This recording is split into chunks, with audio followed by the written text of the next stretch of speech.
Imam Mazloon is here. Call this meeting to order. Sorry. Thank you, Mr. Mazloon. Morning, Your Honor. Ladies and gentlemen, in the name of God, the most merciful, the most gracious, today we pray for our county judge, Connie Scott, and our county commissioners, Roberto Hernandez, Joe Gonzalez, John Maris, Brent Chesney. Our Lord, open the doors of your mercy upon them and send down your blessings upon them. Keep them humble in fulfilling your commandments, obedient to your authorities, and righteous in their deeds. Our Lord, keep this meeting a source of goodness and blessings. Grant them the best guidance and enable them to do what pleases you. O Lord, guide them and keep them steadfast upon the truth and straight path of guidance. Illuminate their hearts with the light of faith and certainty. Our Lord, keep them honorable and trustworthy leaders in their responsibilities. Keep the interests of our people and our nation in their minds and help them to fulfill their responsibilities with honesty and justice. Our Lord, keep this land safe and prosperous. Spread your mercy and protection within it, and keep it strong through the belief in you and adherence to your laws. Our Lord, keep them among those who do good to their parents, relatives, neighbors, orphans, the poor, the needy, immigrants, and wayfarers. Our Lord, keep their actions sincerely for your noble countenance, and let their cooperation and communication be for the public good and serving people. Indeed, you are the all-hearing, the all-knowing, and the responsive. You are peace, and from you comes peace, and to you belongs peace. Peace and blessings be upon Moses, Jesus, and Muhammad. Amen. Amen. And the pledges. Pledge allegiance to the flag of the United States of America and to the republic for which it stands, one nation, under God, indivisible, with liberty and justice for all.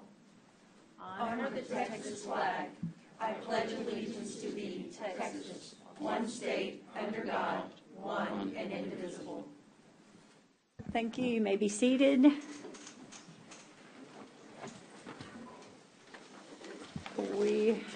Commissioner Gonzalez is out, but the rest of the commissioners and the court is here.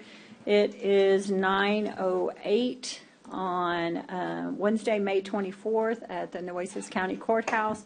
I will certify that a quorum is present. And move on to item D. Do we have any announcements on disclosure or conflicts of interest at this point? There being none, you can always announce later on during the meeting if an item comes up. Move on to item E. In recognition of Jason Green, General Manager of the Richard Borchard Regional Fairgrounds. We're skipping one because she is not here yet. We'll be back to her when she gets here, yes. And do we have that recognition or proclamation, anything? I don't have anything in front of me.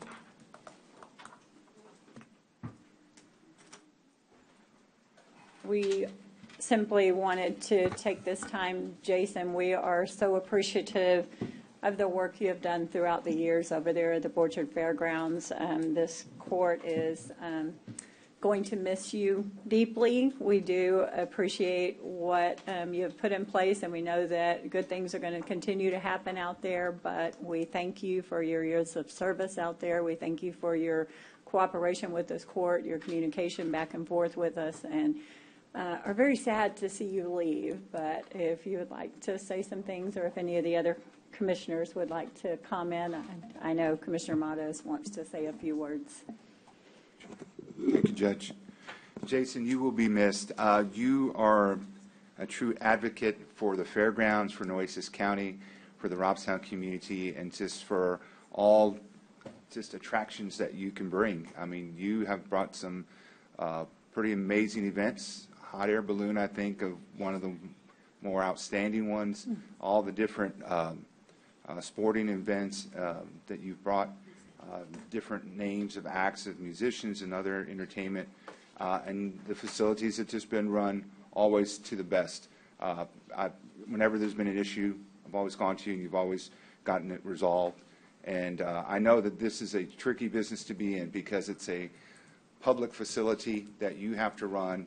You work for a for-profit company, but you're able to still work with us and reinvest, you as a company, Spectra. And so I thank you for that, for your professionalism, but on a personal level. You know, we've known you for years, known you, gosh, back when you're young men now, or we're little, and we're at the JCC where my mom continues to teach at. And so just known you throughout the years, and just you're a great man. And so our community will truly miss having you here. But hopefully when you're tired of those cold New York winters, you'll come back down here to thaw out a little bit. So. Please come visit anytime. Jason, I also want to add, I want to thank you for what you've done on your hard work. I know you always strive to have the fairgrounds up, and anything that was needed in repair or needed to be remodeled, you always brought it up to Edward. Between you and Edward have kept up the fairgrounds looking great. So I want to thank you, and I don't know if it's retirement, but enjoy your stay in New York. I know you'll be staying with family, your mom and dad. So thanks again for what you've done. Appreciate you.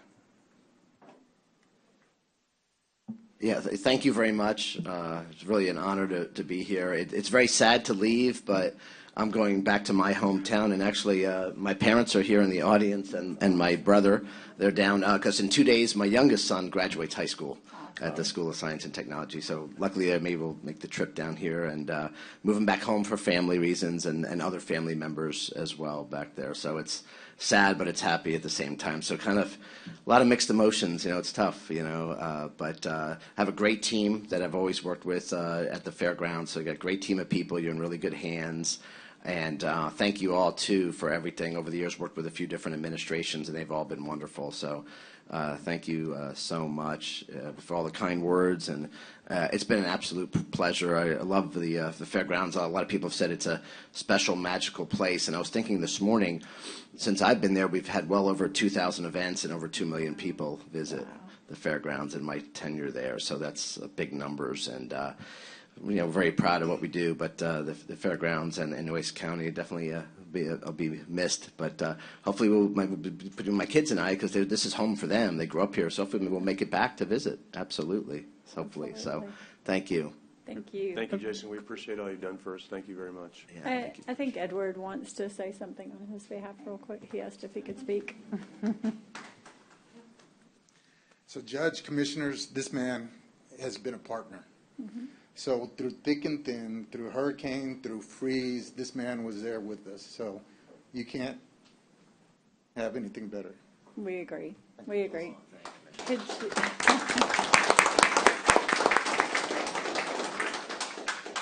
Congratulations to your family, Jason, and to your son for graduating. Can we get a photo with you before you leave and give you this, please? Yes. If you want to bring your your family, if they up, would like to come, we would love for them to be a part of it.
Sorry.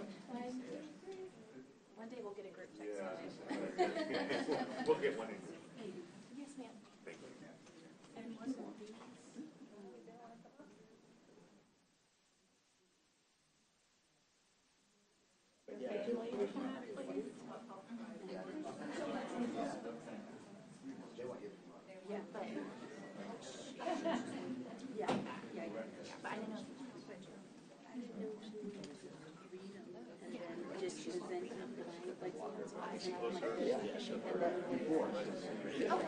I'm not sure what y'all. Okay, sounds great. Thank you.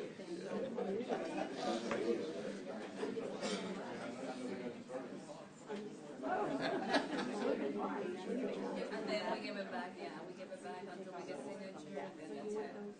Yeah. 1, 2, 3.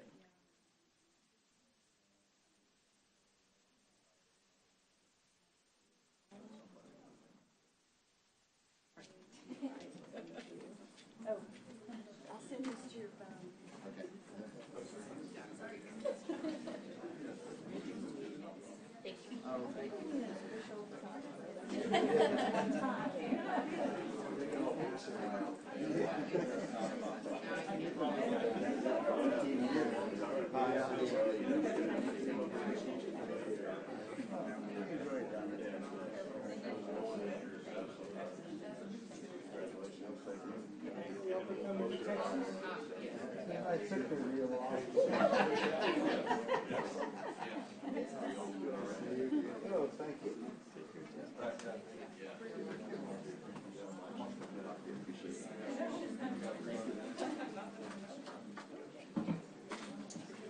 Hi, congratulations.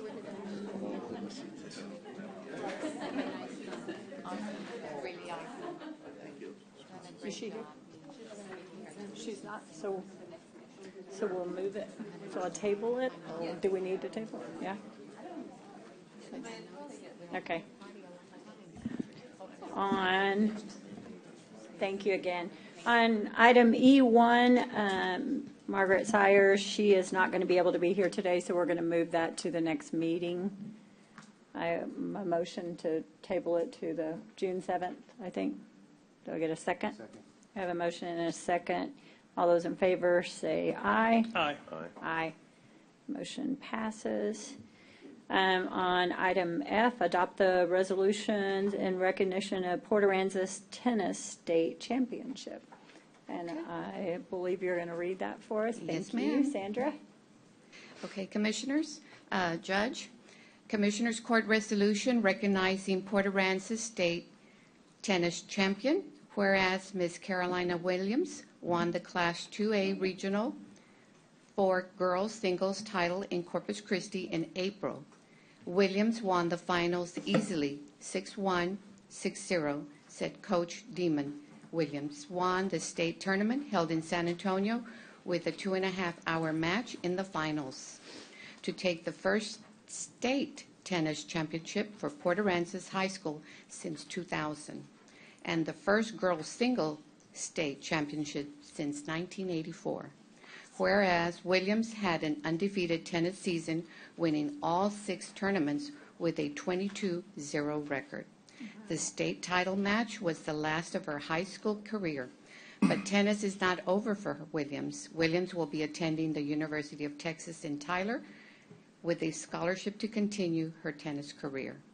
Now, therefore, be it resolved by the Commissioners Court of Nueces County, hereby recognizes Carolina Williams on her outstanding accomplishments, state championship achievement, and wishes her the best in her future endeavors.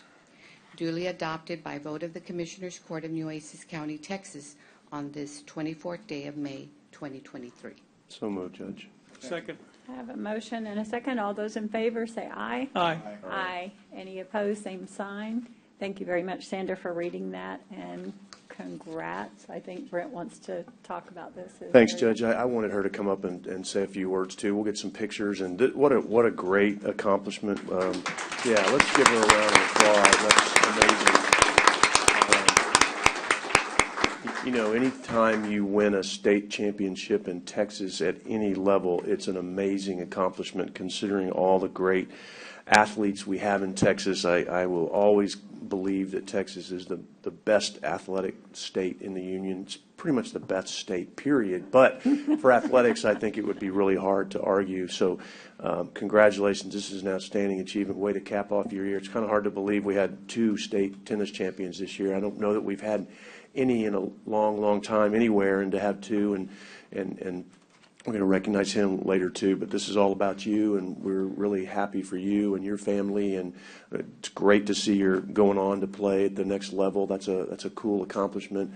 It's a job at that next level. It's not quite as much fun as high school tennis, but it is definitely an amazing achievement that you should be very proud of, and want to let you have an opportunity to say whatever you'd like to say today as well, but this is about you, and we really applaud your efforts. Congratulations. Thank you. Yes, ma'am. The community support's been great because, like, coming back from the tournament, we had like me and Coach both had a police escort from the Texan all the way down to the school. Can you speak into the microphone a little bit so they can Pull it up. Yeah. Pull it up just a little bit. Pull it up a little bit. Yeah, so there you it's- go. Yes, there. Okay. Yeah, so we had a police escort coming back from the tournament from San Antonio straight until we got into town, and they escorted us back to the school, and there was like a whole sign like waiting for us, and it was really crazy with like the superintendent came, the principal came, Coach Diamond, our athletic director, so it was kind of crazy how the whole like administrative comes to support you and everything. And like this being recognized at a county commissioner's court is really cool, and they all do that for like one person, which I think is crazy. It is well deserved. Thank you.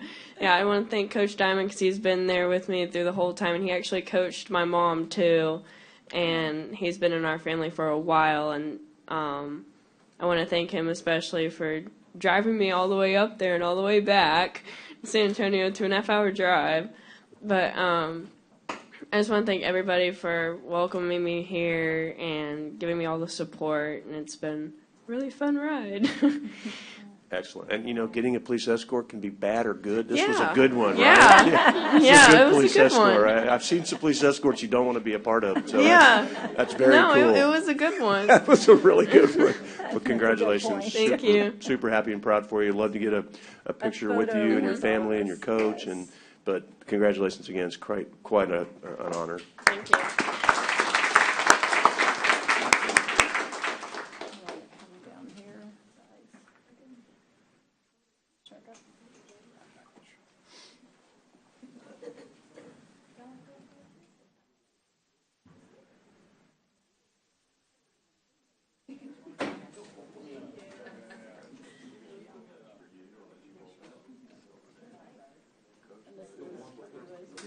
Whatever you want to do.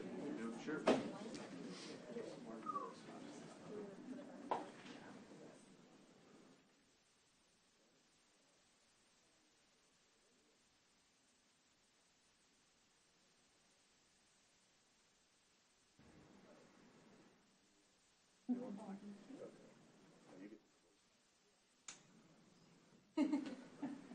All right, you don't want to come up and just get pictures over you. Come on up.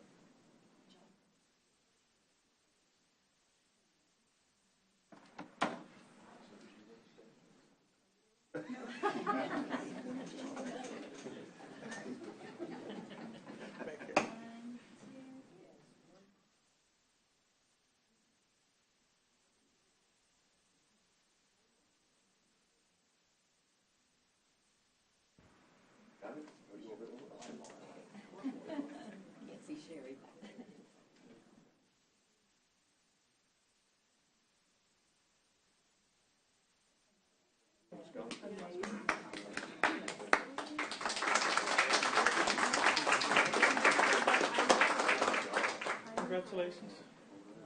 Congratulations.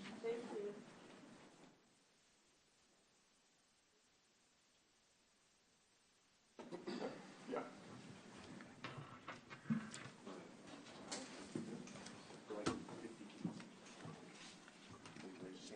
All the proceeds go.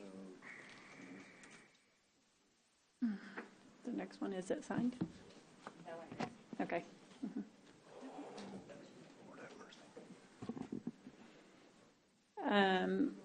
Item F2, in recognition of the London State Tennis Champion. And Sandra's going to read that one as well. Thank you. Okay, Commissioners Court Resolution recognizing London State Tennis Champion. Whereas Mr. Amos Buchanan is the 3A Boys State Tennis Champion of 2023. Buchanan has won the regional tennis tournament for 3 years in a row and had state tournament appearances for 3 years in a row. Whereas Buchanan won all 3 of his matches in straight sets. Buchanan is the first London boys player to win a state championship since 2017. Buchanan defeated his opponent 6-2, 6-0 in the final match at the state tournament. Buchanan is a senior at London ISD and will be continuing his tennis career at the collegiate level at Mary Hardin Baylor upon graduation. Now, therefore, be it resolved by the Commissioners Court of Nueces County, hereby recognizes Amos Buchanan on his outstanding accomplishments, state championship, and wishes him the best in his future endeavors. Duly adopted by vote of the Commissioners Court of Nueces County, Texas, on this, the 24th day of May, 2023. So moved, Judge. Second. We have a motion and a second. All those in favor say aye. Aye. Aye. Any opposed, same sign.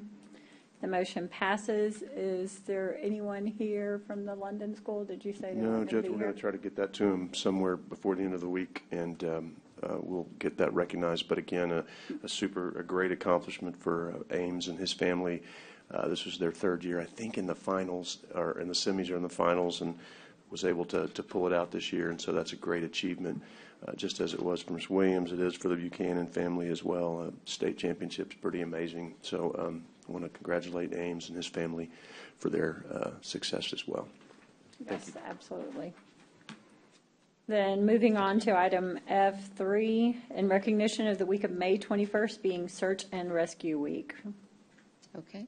Commissioners Court Proclamation in recognition of Search and Rescue Week.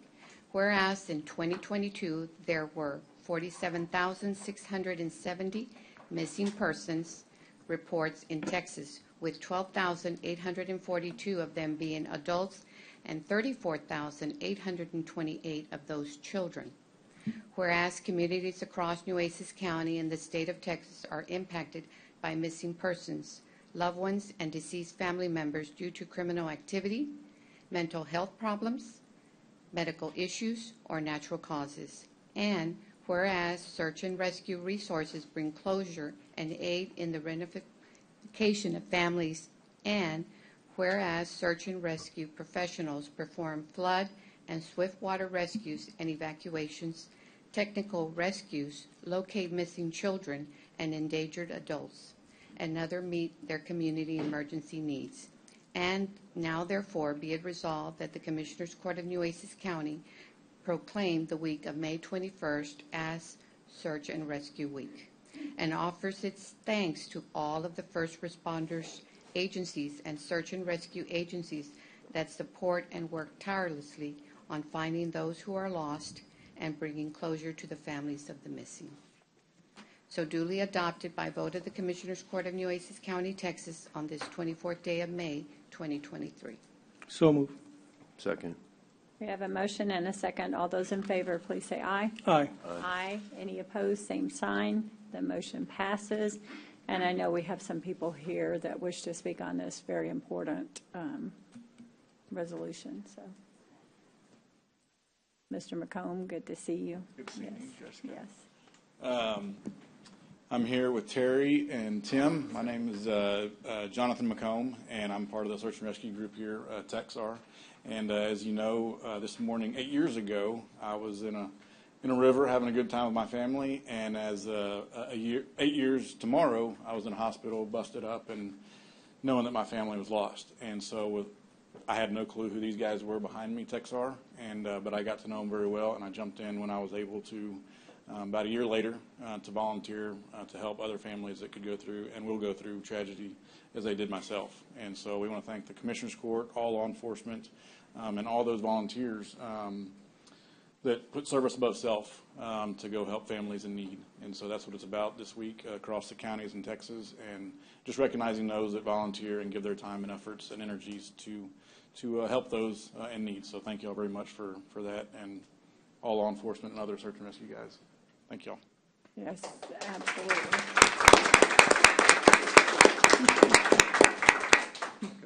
Anybody else? You don't want to. Kind of hard to I follow. like to talk Kind of about hard to follow you, Jonathan. Sorry. We all just, yeah. Anyway, we appreciate y'all being here, and there's still just so many people that pray for your families and the Carries and the Charbas, and that was an amazing process to be a part of. Not one that I would ever want to be a part of again, but we are so appreciative of what this organization does, and I know you are more than ever, so more than any. But we appreciate you being here, and we appreciate everything that this organization represents. We truly do. Absolutely. Thank you very much, all of you and all of the volunteers, everyone that continue to do this day in and day out. And we know it's not if, it's when, and Right. It will happen again. And we're very thankful for your hearts and your involvement in this kind of stuff. Yes. Right, and so we go through all the same training and classes and everything to be certified and qualified and called out. We don't just go jump in there, because we want to. We get called out by agencies as a helping hand to them. So, if you ever need it here, let us know. Thank you very much. We do have something for you, but unfortunately, Commissioner Gonzalez is not here, and I know he would want to have his signature on there, so we will get that to you and your organization as soon as he recuperates a little bit better and is able to come in and do that. Sure. Yes. Sure. Thank y'all. Thank you. Thank you. Do y'all want a You want to get a photo? picture We're real happy quick? to do a photo. Yeah. It's like, we hate to just say, come do a photo. We want to. It's like, we're happy. Yes.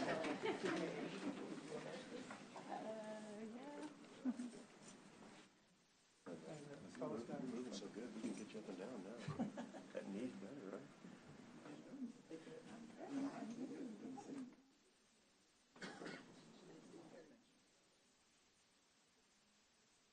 We can, yeah, we'll use it for the photo.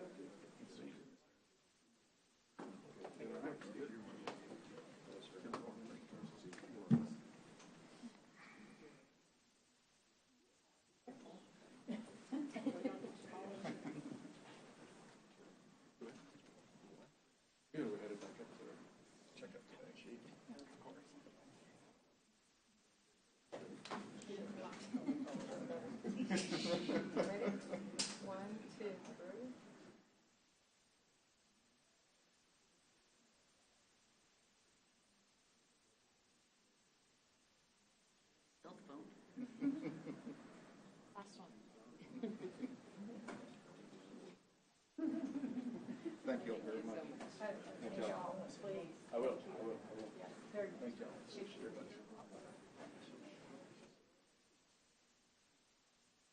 Yeah, so I got cut out last week and leave today to go back up another day tomorrow morning. But we're good.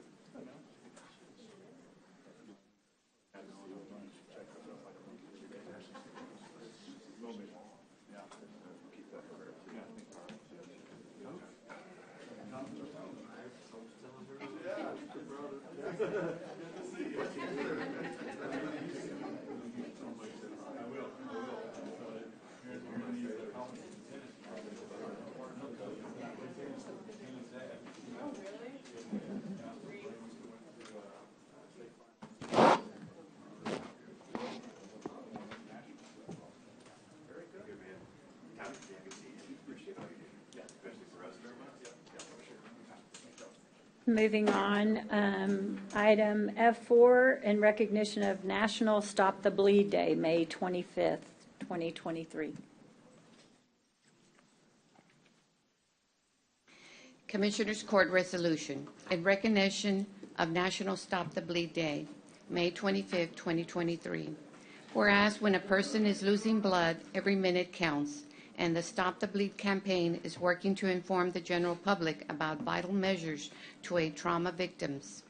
And whereas because a trauma victim can bleed to death within 5 minutes before professional emergency care arrives, this program teaches citizens bleeding control methods developed by the military and first responders to help bystanders offer swift assistance at the scene of a mass casualty or other incidents.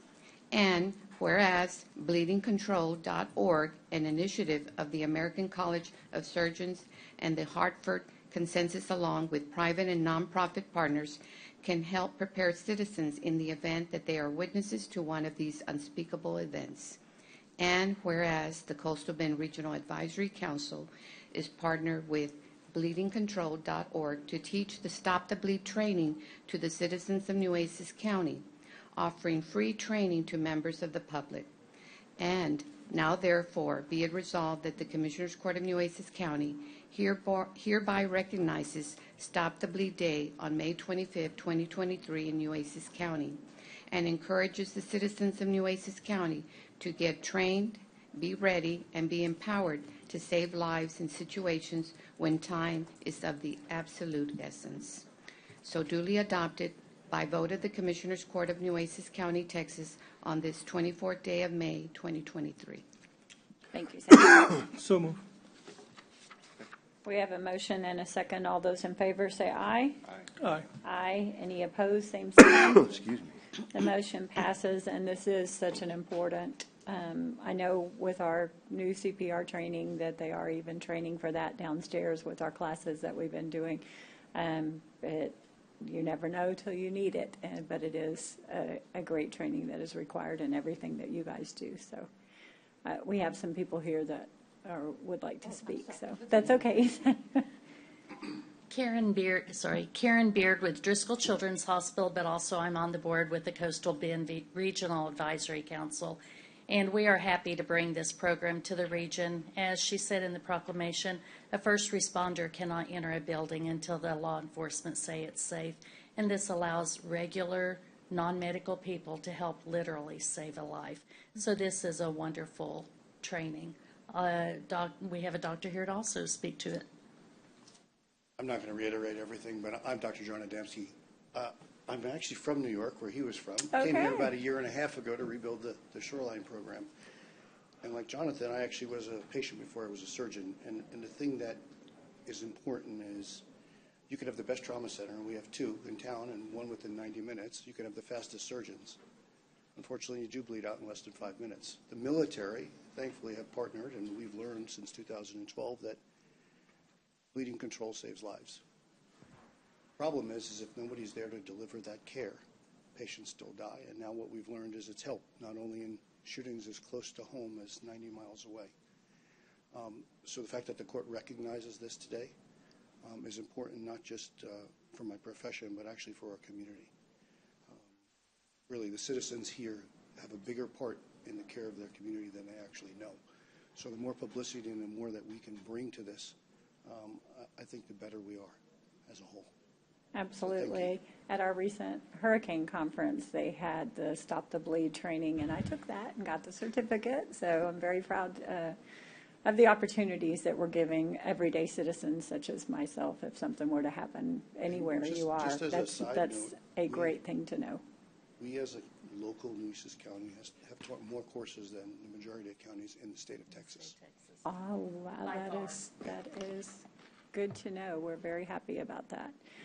We have a proclamation also for you, but as with the other one, Commissioner Gonzalez is not here, and we will be sending it to you, but we cannot thank you enough for what you both do and for the training you provide here in our community and the help that we know it's going to save someone's life in the future and everything else. So thank you. Thank you very much for being here. Thank you for what you do. And would y'all like to take a photo with us, or we have a proclamation we can hold up, but we'll give it to you later. And it's okay to say no if you don't want to. I mean, Yeah.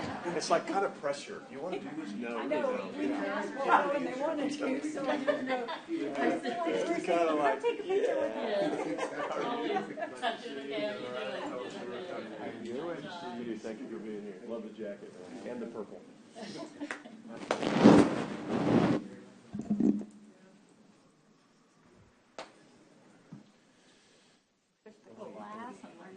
Good job. It was a big group to train. We had fun. It was a lot.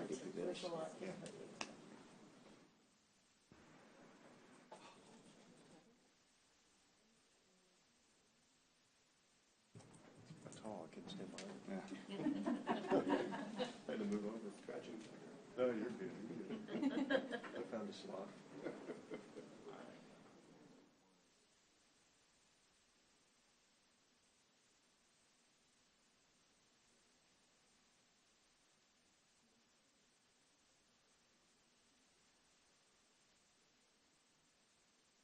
Thank you all. Thank you all. Thank you. Good job, Mr. Hernandez. Way to go.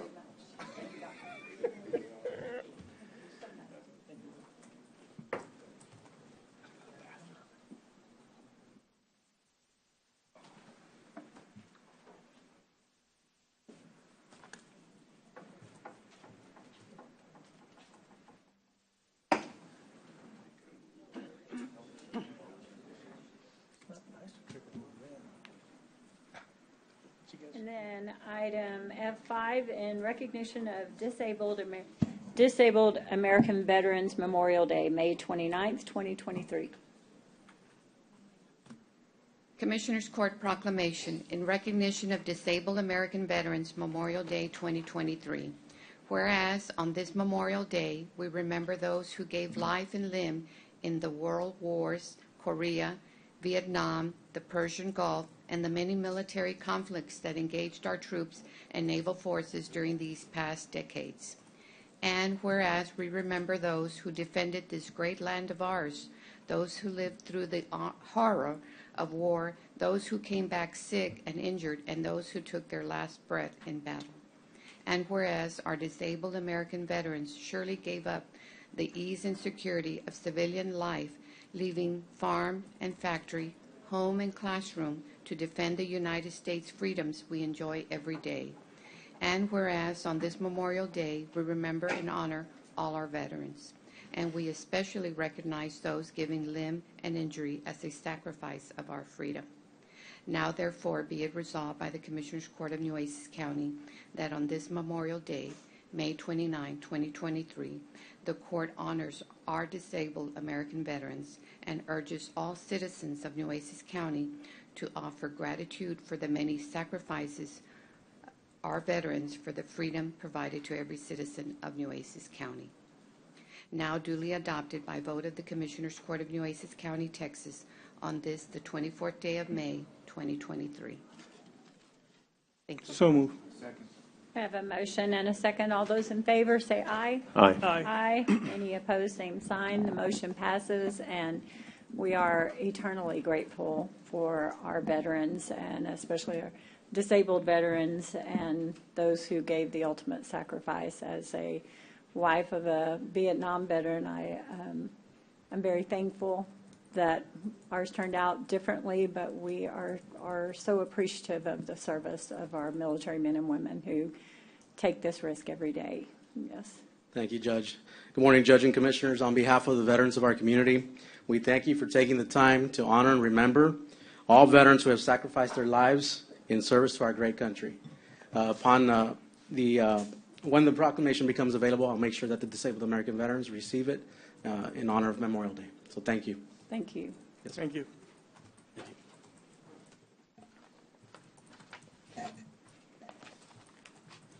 Moving on to item G, public comment. Do we have?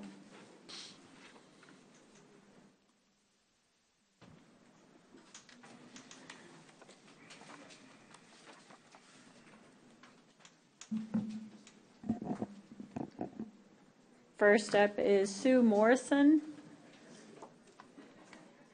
If you will state your name and address too as well. Good morning. My name is Sue Morrison, 1833 Michelin Drive. I also work across the hall in the auditor's office. Most of you have probably seen me a few times before in here, but and you may know I'm a big supporter of March of Dimes, and I just wanted to invite you all to an event tonight or this afternoon if you happen to be in the neighborhood for lunch at the Peter Piper Pizza on Saratoga from 11 to 9. When you go and you place your order, if you mention March of Dimes, I will get 15% of the sale for March of Dimes for my fundraising.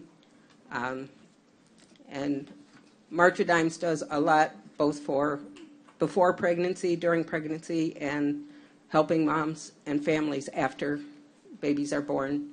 My big promotion usually is prematurity, but like I said, they're advocates through the whole process.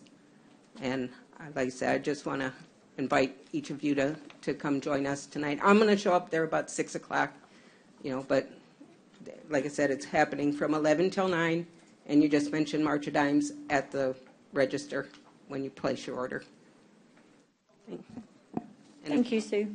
I have flyers for everybody if you want one, and you can share it with your family and friends. Thank you, Sue. Thank you. Michael Ritgers.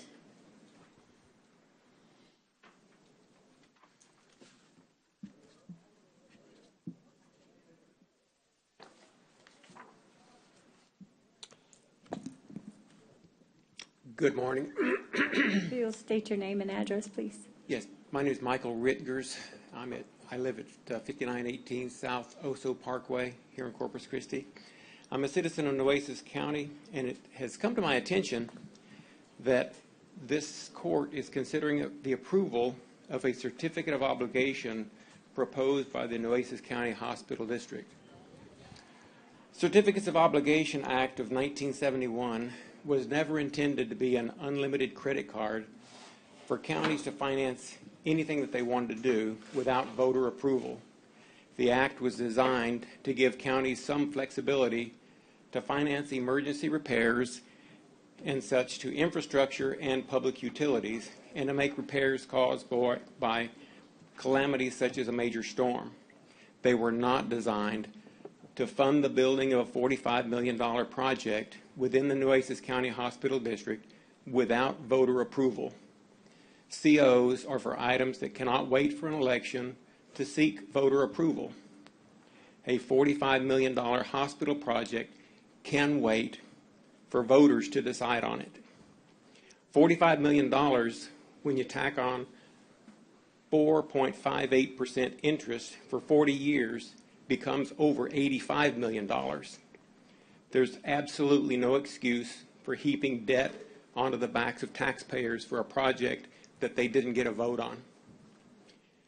This practice has come to the attention of the state legislature. Legislation has been put forward which will significantly curb your ability to spend taxpayer money without voter input. That measure, if passed, would limit how municipalities, counties, and hospital districts must use certificates of obligation, since those entities are taking advantage of taxpayers by not giving them a vote on projects. I noticed that the Nueces County has listed HB 1489 and Senate Bill 2490 as primary watch items. I also noticed that they oppose those measures. The bill may not get through the legislature during this session, but I assure you there are many citizens who are just now finding out about this method of financing projects, and they're not happy. As our elected county representatives, you should govern yourselves and use certificates of obligation as they were intended. Thank you. Thank you. Victoria Holland.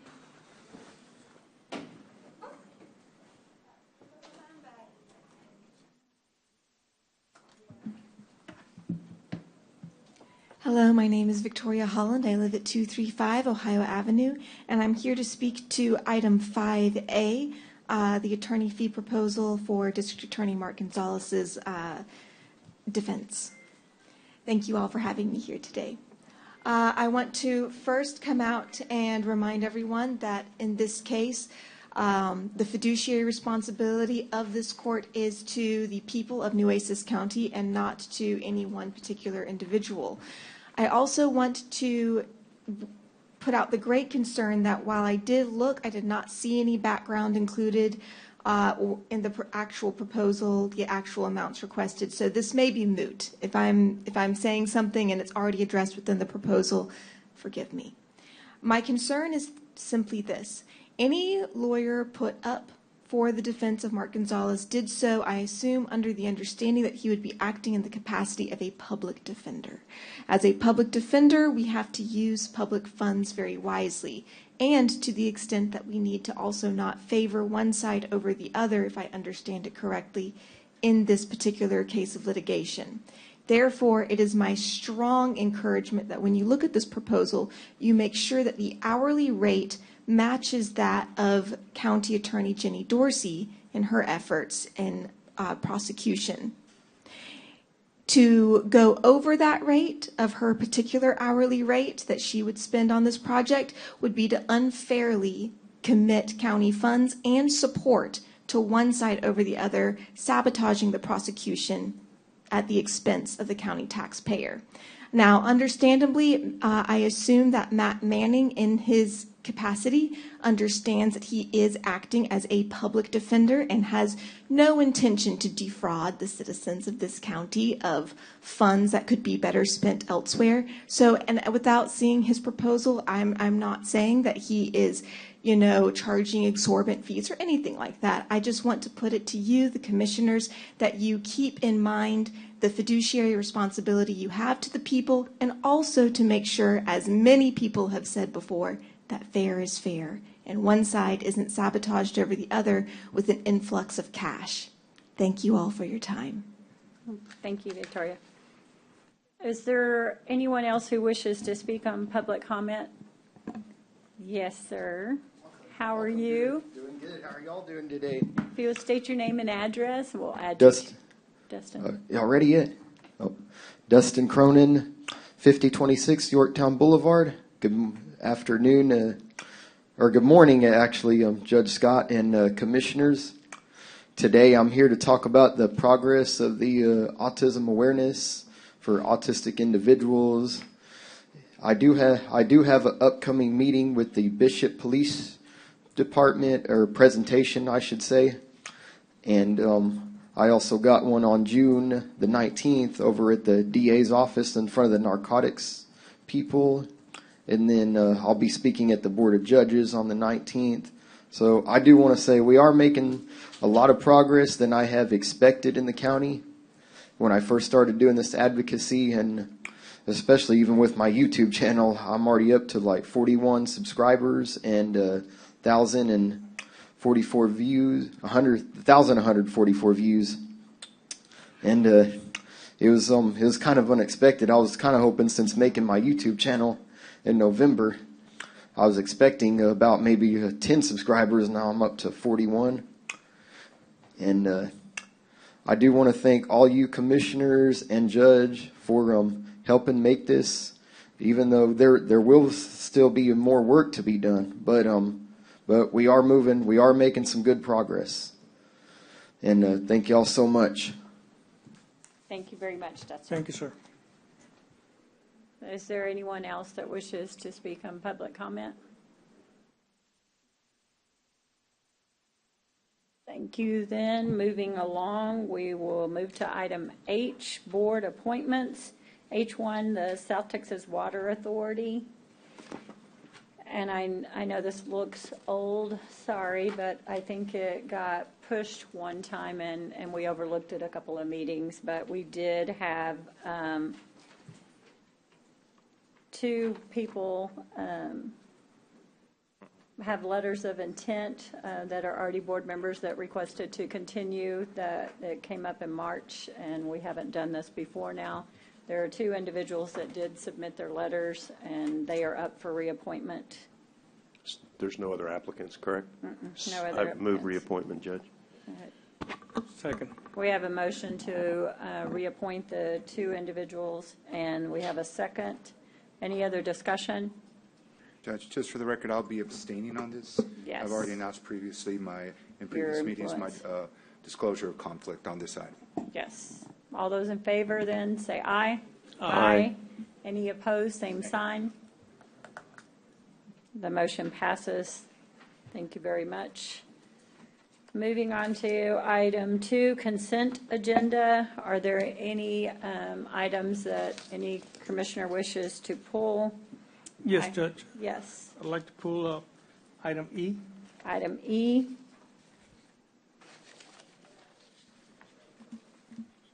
I would like to pull item F and M.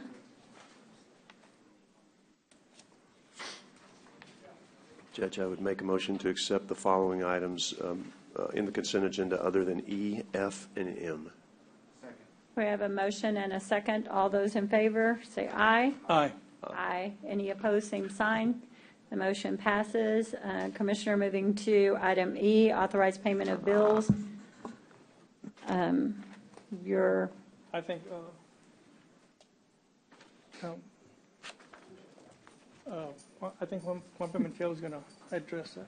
He stepped out to make a phone call regarding this item to see if the amount that I believe is being proposed would be acceptable for that bill. All right. and I believe Commissioner Gonzalez, who has been reviewing these in detail, has approved this amount. Yes, so I think it's been reviewed, but. Good morning.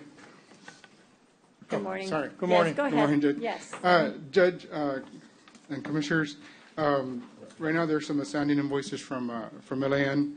I think the total dollar amount to LAN right now is $55,074.15. There has been some recommendation letters from Public Works on these payouts. But however, Commissioner Gonzalez requested that we only pay up to $47,000. But it's up to the court to determine if they want to pay the whole $55,000 at this time.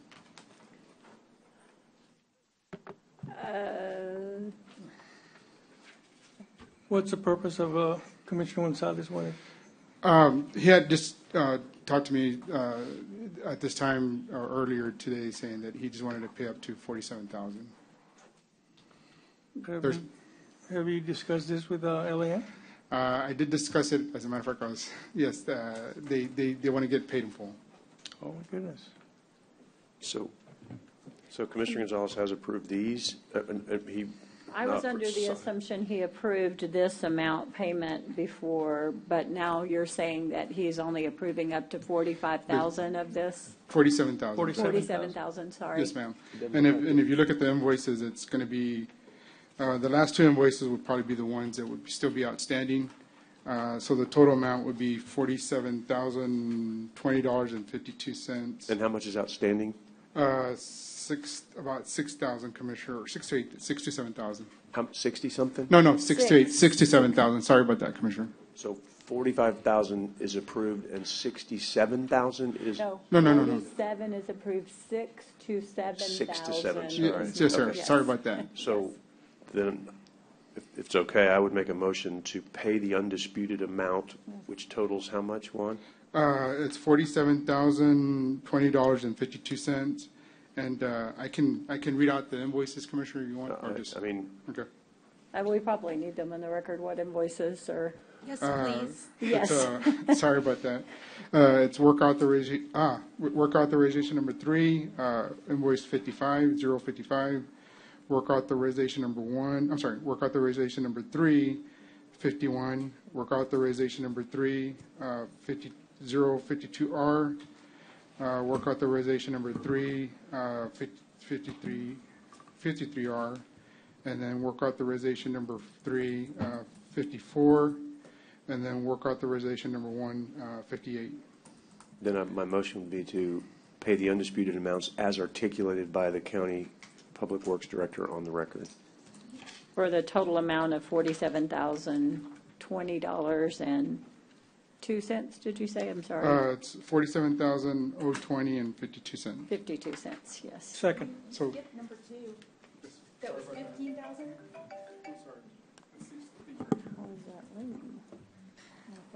Okay, okay, work authorization. Work authorization number 3, invoice 51. As well? Yes, sir. Okay. Sorry about that, Commissioner. Amend my motion to pass or to pay the undisputed amounts as articulated and amended by the Public Works Director. And your second? Second. Yes. So we have a motion and a second. Is there any other discussion? All those in favor say aye. No. Aye. Aye. Any opposed, same sign. The motion passes. Thank you. Thank you, Judge, Commissioners. And I pulled item F just because the description here says authorize payment of bills, special motions list for Haggerty, because they are only asking us to authorize paying $72,413, not the remaining $112,000 that hasn't been approved. So I wanted to make that clear. It's stated in here. We're only authorizing a payment of $72,413 to Haggerty Is that a motion, Judge? Yes. Second. We have a motion and a second. Is there any other discussion? All those in favor, say aye. Aye. Aye. Any opposed, same sign. The motion passes. On item M, authorize execution of updated Hoopla digital media service agreement with Midwest Tape LLC for Nueces County Public Libraries. I know this is in consent. It has gone through in the past. I asked Ida the day before yesterday, as I was okay with this as long as there was some parental controls for when you're allowing people access to the internet with children and families. I had 2 phone calls yesterday, and one person individually called me and tell me there is a parental control, but it is on just a toggle at the top of the page that the children can toggle off just as easily. There is no real parental control.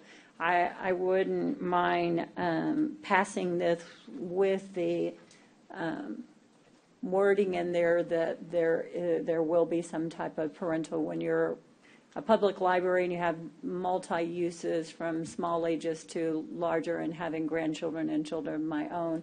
I think there has to be some parental control format to it. So how would we know that those parental controls got put into place? I don't would be have a my clue. question. Maybe we need to table it and bring it back with it, because unless y'all want to go forward. Judge, good morning. This is Ida. I'm online. Ida, yes, ma'am. Hello. Yes. And if you do go online, Judge, on the app, it does have parental controls, and all the parent has to do is when they log on, and if they want to have a child trying to log in and get a book or get a movie, it does have a specific button that the parent presses, and it'll go to green, and it'll show them that the parent has acknowledged that they are under the control of the parent, and the child will only review items that are accessible to children between the ages of 0 to 15 or 18, whatever the age limit is. So there are parent controls on the app. I understand there is a parent control, but my question and what was brought to my attention last night is that as the parent just touches it and it turns green, a child could touch it and it would be the same way. There is no age put in there or anything. There's no, while it says parental control, there is no actual control of it. The individual touched it again and it turned off. Okay, well, we can review, and if you want to table it for the next Commissioners Court, we'll do whatever needs to be done to clarify. I think this is a great tool, absolutely. I'm not opposed to it, but I think we have to be leery of what we allow for children to just have access to. If it's a parent's decision, not ours, to just open the window and door for anyone. So I would prefer to table this till we see what we can do on something. Okay. One quick. Yes, go ahead. Either does this impact anything, funding, or No, any specific dates that you have? Commissioner. Okay. And we've been using Hoopla already for 6 to 7 years. They just resubmitted a clarification, a new renewal contract this year, and they just submitted it, and we just followed through and submitted it to legal for review. But no changes have been done, and we use it every year, and we have the funding to pay for it, so not a problem. And you can get these concerns addressed within the next 2 weeks? Before. Well, whatever the judge needs to have clarified with legal, and we can forward it back to the vendor, and if they agree with the terms, we'll submit it back to Commissioners Court for approval. Okay, thank you. Is this a motion Yes, to sir. table, Judge? Yes, motion to table. Second. We have a motion and a second. All those in favor to table and bring back to the June 7th meeting. Excuse Okay. me, let me be Thank you, clear. Judge. Yes, I'm sorry, Ida, thank you. That's okay, no problem, Yes. thank you. All those in favor, please say aye. Aye. Aye. Any opposed, same sign. The motion passes. Thank you. Moving on to our regular agenda items. Item 3A1, discuss and consider revising the funding source for the interlocal agreement with the City of Robstown related to improvements at DS Park as approved on the March 8th meeting. And I think this is you, Commissioner Matos. Yes. Yes, Judge, I believe we have all that we need now. Is that correct, Jenny? I think so. Yes, with the change in funding source, we're now able to accomplish the goals that the court has set. So And that's the capital Spread- projects fund. Capital So, project yes, fund, right. So yes. able to meet that. Thanks to Jenny and her team for helping point that out, and of course, IDA. And of course, the City of Robstown's ready to move forward. They're already doing work, and so just excited to be a partner with them. So is that your motion to Motion to let's see. approve the current funds, the current capital funds. project funds? Second. Revised interlocal agreement. Yes. We have a motion and a second. Any other discussion? All those in favor say aye. Aye. The motion, any opposed, same sign. The motion passes. Thank you. 3A2, discuss and consider the authorization of premiums for a one-year policy term for property and casualty insurance per broker of record. And I see you. Yes. Good morning, Judge. Good morning, Commissioners. Before we get Chase up here, I had some handouts. I sent it to you, the analysis. I sent it electronically this morning. However, I have paper copies here, so I'll be passing those out real quick. I have one for pretty much everyone up here, so if you'll bear with me. Do you have some in the back for people in the audience that it wasn't in, or we need to have it in the back for anyone who wants it as well? Thank you.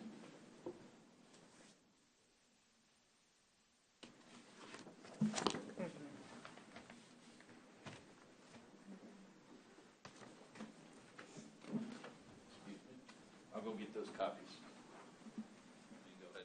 Go ahead. Okay. Yes. Good morning. Good morning. There's a few handouts in here, but I would draw your attention to the first one, which is this spreadsheet that does show our renewal premiums here. Just as an update to the court, we did meet on May 1st with the insurance committee. We gave them a brief description of what we've been seeing in the market over the first and second quarter of this year, how we thought that would affect the rates for the county. We discussed some options that we would be presenting today, and so we are here today to present those options. There's a lot of numbers on this spreadsheet, so I'm going to try to break this down and make this simple to understand here. If we look at the top left corner of that spreadsheet, you're going to see that our total insured values, TIV, for the 2022 to 2023 period that we currently have was $344 million in values. One of the things that we did discuss in the insurance committee meeting was the need to reevaluate our buildings. So we did engage a service that did provide a new valuation on the county's properties, and that came out to the new values that we're looking at right below there of $387 million. It was roughly about a 12.5% increase on the valuations for replacement costs on the county's properties. When we drop down to the bulk and the meat and the potatoes of this issue, there's three different options that we did discuss bringing to the court for consideration on our property insurance. So just for reference, last year the county purchased $100 million worth of named storm coverage. So again, we've provided an option this year for a $50 million loss limit, a $75 million loss limit, and the $100 million that the county purchased last year. If you look at the premiums associated, so if we were to buy the $100 million that we bought last year, it would be roughly a $1.5 million increase to the county. So it's probably not an option that we're going to consider today that's on the table, and I'll tell you why we feel comfortable with that as well. The $75 million option, again, is still a $1.3 million increase to the county, so again, we're not going to focus on that. Our focus today will be on the $50 million option of coverage. When we talk about loss limits, and we did briefly discuss this last year where we went to the $100 million from the $175 million, the theory behind a loss limit is that in the event of a named storm or hurricane activity, the odds that we're going to have a hurricane come through and total out all $390 million worth of the county's property is slim to none. Yes, there's a good chance that we may have damage to every single property, but again, it's not going to be a total disaster where all $390 million are wiped off the county and we got to rebuild. Chase, hang on one second. Yes, Judge, sir. would it be okay if we called item 3 also, since it's kind of related to this with the insurance that we're going to talk about Bob Hall Pier? Could we, so that we don't I don't mess up and intermingle, would it be okay to have 2 and 3 called at the same time? Is that all right? Okay, go ahead, because I got some questions that are going to relate to this, but the overall picture of this insurance is really important, so. They both have to do with the insurance, to Right. discuss and consider the insurance findings for the restaurant space. So that way you can also just go right into that also, Sounds Chase. good. Okay, discussing perfect. those. Yes. So again, when we look at these loss limits, the general categorization that we look at is we typically, historically, have bought between 25 and 40% of what the total insured values would be. In today's market, based on the global losses and the things we're seeing in the market, that scale has slid down, where we're seeing public entities and large commercial clients buying lower than the 25%. Just for reference, the other public entities in our area, the city, the school district, they all bought within the 7 to 15% range this year. The other tool that we use are what we refer to these catastrophic risk models. And so these are software systems that the insurance carriers use. They input all your construction data, your building data, the values, the locations, and then that system runs a model of what different weather activities would have from a damage standpoint to the county's properties. There's 2 different ones. There's one called RMS and the other one's called AIR. Those models, generally the industry, we look at the 250-year event. And the 250-year event on the AIR model says that the county was sustained $19 million of damage, and the 500-year event says that we would sustain $33 million of damage. The RMS is a little bit higher. It does say in a 250-year event that we just sustained about $35 million, and the 500-year event would be $55 million. But I think if we blended those 2 models together, what we would find is we are in that range of that $50 million loss limit that we are recommending purchasing this year. Not only from a cost-effective standpoint, but also due to the modeling and the reports we have, we feel comfortable that we'd be recommending the $50 million rather than going out and spending another $1.5 million to purchase the $100 million that we did last year. But this is not inclusive of any insurance on Bob Hall Pier or any of our pier structures or Correct. anything like that? Correct. So in other words,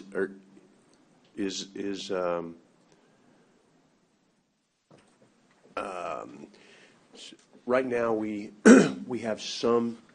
Do we still have some insurance on the Ivy McGee stuff? That's I don't know where the mean high tide line has gone out there right now. But I mean, do we still have some insurance out there in Port A at least? Or Yes, sir. So I believe, Miss, we did put a copy of the schedule in there. So also in here is a copy of your schedule with all the properties and the values that are listed here. So when we talk about the stuff on Padre Island, you know, we have the Padre Bailey Park office, the old bathhouse and new bathhouses. We got the Briscoe King Pavilion, the Briscoe King Storage, Boardwalk, etc. When we jump over to Ivy McGee, that's on the next page. And let me just say, and I think I mentioned this to you too, that Briscoe King is, once that renovation is done, we're way underinsured on that once that's done. So we need to kind of, keep that in mind. Yeah, once that's completed, then we'll endorse the policy to reflect the proper replacement cost limits. Okay. Because I think you told me that's got what, 400,000 or 500,000 on Briscoe. I believe it was Briscoe King Pavilion is on here for 449,000. Yeah, which is okay. All right. Yes, sir. So just again, for court's edification, as we look forward on these projects, as we move forward, any of the other projects that we're going to be adding to, right? I mean, I get coastal stuff's more expensive, but if Commissioner Matas is going to do something, or Commissioner Hernandez, like Hilltop, we're going to fixing to do a huge, increase in value on that project too. So we'd have to anticipate some increases there also. Yes, sir. Okay. Yep. So again, back to the spreadsheet with the pricing and the things that we're looking at considering this year. The $50 million option, which is option 3, is really, I think, where we need to focus. Unless somebody says differently, we want to focus on some higher loss limits. But I think that's where the focus needs to be. The AOP, which is our all other peril deductible, remained at $25,000. So that's everything other than wind, hail, flood, earthquake, so fire, lightning, theft, etc. Would be $25,000. The named storm deductible did move from 2% last year up to 3% this year. Very common in what we're seeing in the market. Everybody's deductibles are going up right now. Still a manageable deductible, I would consider, for the county. Except they are applying a 10% named storm deductible for anything that we have on the barrier islands. So those properties we just mentioned would have a separate 10% named storm deductible on those properties. Tell me what that means. So in the event of a hurricane or a tropical storm, our deductible would be 10% of the value of the building at those locations that sustain damage. Versus? So the reverse 3%, which is the rest of the county. So anything, if something happened in Robstown, it's 3% for that location, but anything on the barrier island is going to be 10%. So- And it really goes back to, again, what we're talking about, and what we've talked about over the last few weeks, is the way the market has changed. The underwriters' risks and their theory are substantially different than they were 2, 3, 4, 5 years ago. They do not want to write stuff that sits on the beach anymore. And so the carrier that we are with right now, one of the carriers, the primary carriers, actually came to us at the renewal and said, hey, we're going to send you a renewal for the county, but we're going to exclude everything on Padre Island. I said, well, that didn't work. You know? Everything? Yes. Even over land? Yes, sir. And is that, and that's the one that's not the one we're going with then? No, we renegotiated. Well, we are, but I renegotiated that. So I said, that's not going to work. We're going to replace you. We're pulling you out. We got some other guys over here, and they're willing to do it. So we went back to them, told them that, and they said, okay, fine. We'll do it, but we do need to apply a 10% deductible. The other carrier that would have done it for us that I negotiated against, they were going to do it at the 3% deductible, but their pricing was substantially higher than the carrier that will do it now at the 10%. So we do have that option if you did want to consider that. But again, knowing that the premium is already going up 36%, I felt it's more advantageous to take the lower premium with the higher deductible at this point. And so the deductible on the things that are covered, and what you're telling us is that Ivy McGee and Bob Hall and any facility, anything pertaining there, you've not been able to find coverage for. On everything else, there's a 10% deductible? Yes. Meaning Briscoe King or the Padre Valley building? Correct. Even though that's on land? Yes, sir. That's even more expensive than, say, Hilltop. I keep saying that wrong. Sorry, Yes, Hilltop. Because that's going to be 3, and it's going to be 10 for the ones that are covered. But at this point, what you're saying is there's no coverage for the stuff over the water. Well, not no coverage. You told me it's, last night I heard on the news, up to $850,000 a year. Yeah. You want to go ahead and jump into that, or do you want to? Well, I'm not trying. I mean, obviously, I'm asking questions about the whole thing, but certainly how it pertains to my precinct, like everybody else. Yeah, no, I mean, it's great questions. I'm the most expensive party. I get it. I know. I mean, that's get the way it. it's always been if you live Right. on the island. I mean, we it's have just more property on the expensive. island and property in the Northwest. There's no comparison on what our insurance is. Yeah, yeah. I mean, unfortunately, I mean, there's, yeah, but we, now, I was now like, don't this get me wrong, isn't we sure new generate a lot of money on that island in Port Aransas, but we also generate more risk. I get it. Right. So what we're talking about, option 3 at the $50 million loss limit would not include any coverage for the new ball hall pier facilities, the pier or the restaurants, anything of that nature that we can jump in. And I do have an option that we can talk about here in a second if you. We'll stay on this, but I just want to be able to kind of mix and mesh and not get in Yes, trouble sir. with the county attorney, so. Yep, I got you. Okay, any questions on the property insurance before I move on to the other lines? So what you're saying here, Chase, is this 50 million option is what you're talking about on the property and windstorm insurance option 3, right? Yes, sir. And you're saying that's a decrease? An increase of $610,000. Oh, it's an increase to the county. Yes, sir. That alone, and that's, I'm sorry, you talk sometimes fast and you're really knowledgeable about this, but I have to catch up. So tell me again what we currently have. You currently carry $100 million. So we're gonna reduce our coverage by $50 million. Yes, sir. And increase our, I'm not laughing because it's funny. No, I'm laughing because it's almost staggering. comical. Yes, sir. And we're going to increase our insurance just on things that are insurable, readily insurable, and we're increasing the deductible for those things on the coast by 10%. That Or is by, correct. not sorry, from 3 to 10. Yes, sir, that's correct. I'll give you an example. Just so you know what's, this, and this is not isolated in Nueces County by any means. No, right? it's all over. So, Brownsville ISD, they've got about 1.3 billion in total insured values. You've got 390 million, so substantially larger, and they bought $50 million of named storm coverage this year because that's all they could afford. So, yes, it seems drastic saying, hey, we bought 100 last year, and now we're only going to buy 50. Yeah, it's a drastic increase. It's half, right? But at the same time, yours still fits the models. That 50 million on 1.3 billion blows those models out. They're not buying enough coverage. But again, it's all in what's in budget and what the public entity can afford. The city just did the same thing. The school district did the same thing. Everybody's premiums that we've seen in the first and second quarter of this year rate-wise have gone up 25 to 95%. And when you're talking city of Corpus Christi, Yes, sir. CCISD? Yes, sir. Okay. Yeah. So we're So- kind of on par, Well, you're- but eventually this trend is going to, I mean, we can get in some serious trouble. I mean. Yeah, I mean, just for and again, these are all public entities and locally, so we can talk about this stuff, right? So, for instance, the city of Corpus Christi, they got about 850 million in values, and they bought 50 million of coverage.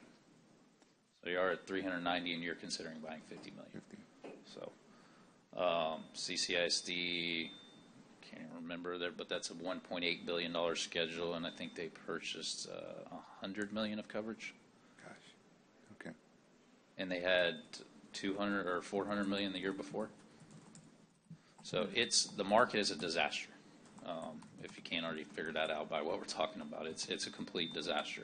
I will say, again, like Mr. Chesney pointed out, yes, we're getting less coverage. Our premiums are going up. The overall rate increase is about 19.5%, but part of that cost increase, the total cost increase is 34%, but again, 12.5% of that was that we were buying more insurance, and the fact that we raised the values of all our properties 12.5%. So just to maintain the level that we need to be at for the replacement costs due to the inflationary costs of construction materials and labor that we've seen over the last few years. And this is, I mean, this is not you, this is not Carlisle, this is the national. global market. Well, global. Yes, yeah. sir. There's another page in there that has all these colored boxes.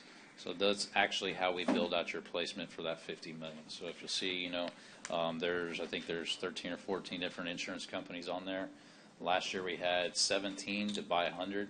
And if we look at that 100 million option this year, it's probably closer to 30 different insurance companies. Because again, what we're seeing is not only the reduction of capacity, the reduction of the amount of carriers that are available now, but the ones that are actually staying in the market are reducing the amount of insurance that they'll give us. So they may have given us 10% of the placement last year, and this year they're coming saying, hey, we can't give you 10%, we're going to give you 5%. So that creates a void, and we have to go find new capacity to build that out, and that becomes expensive very quickly. And were you done? You can go.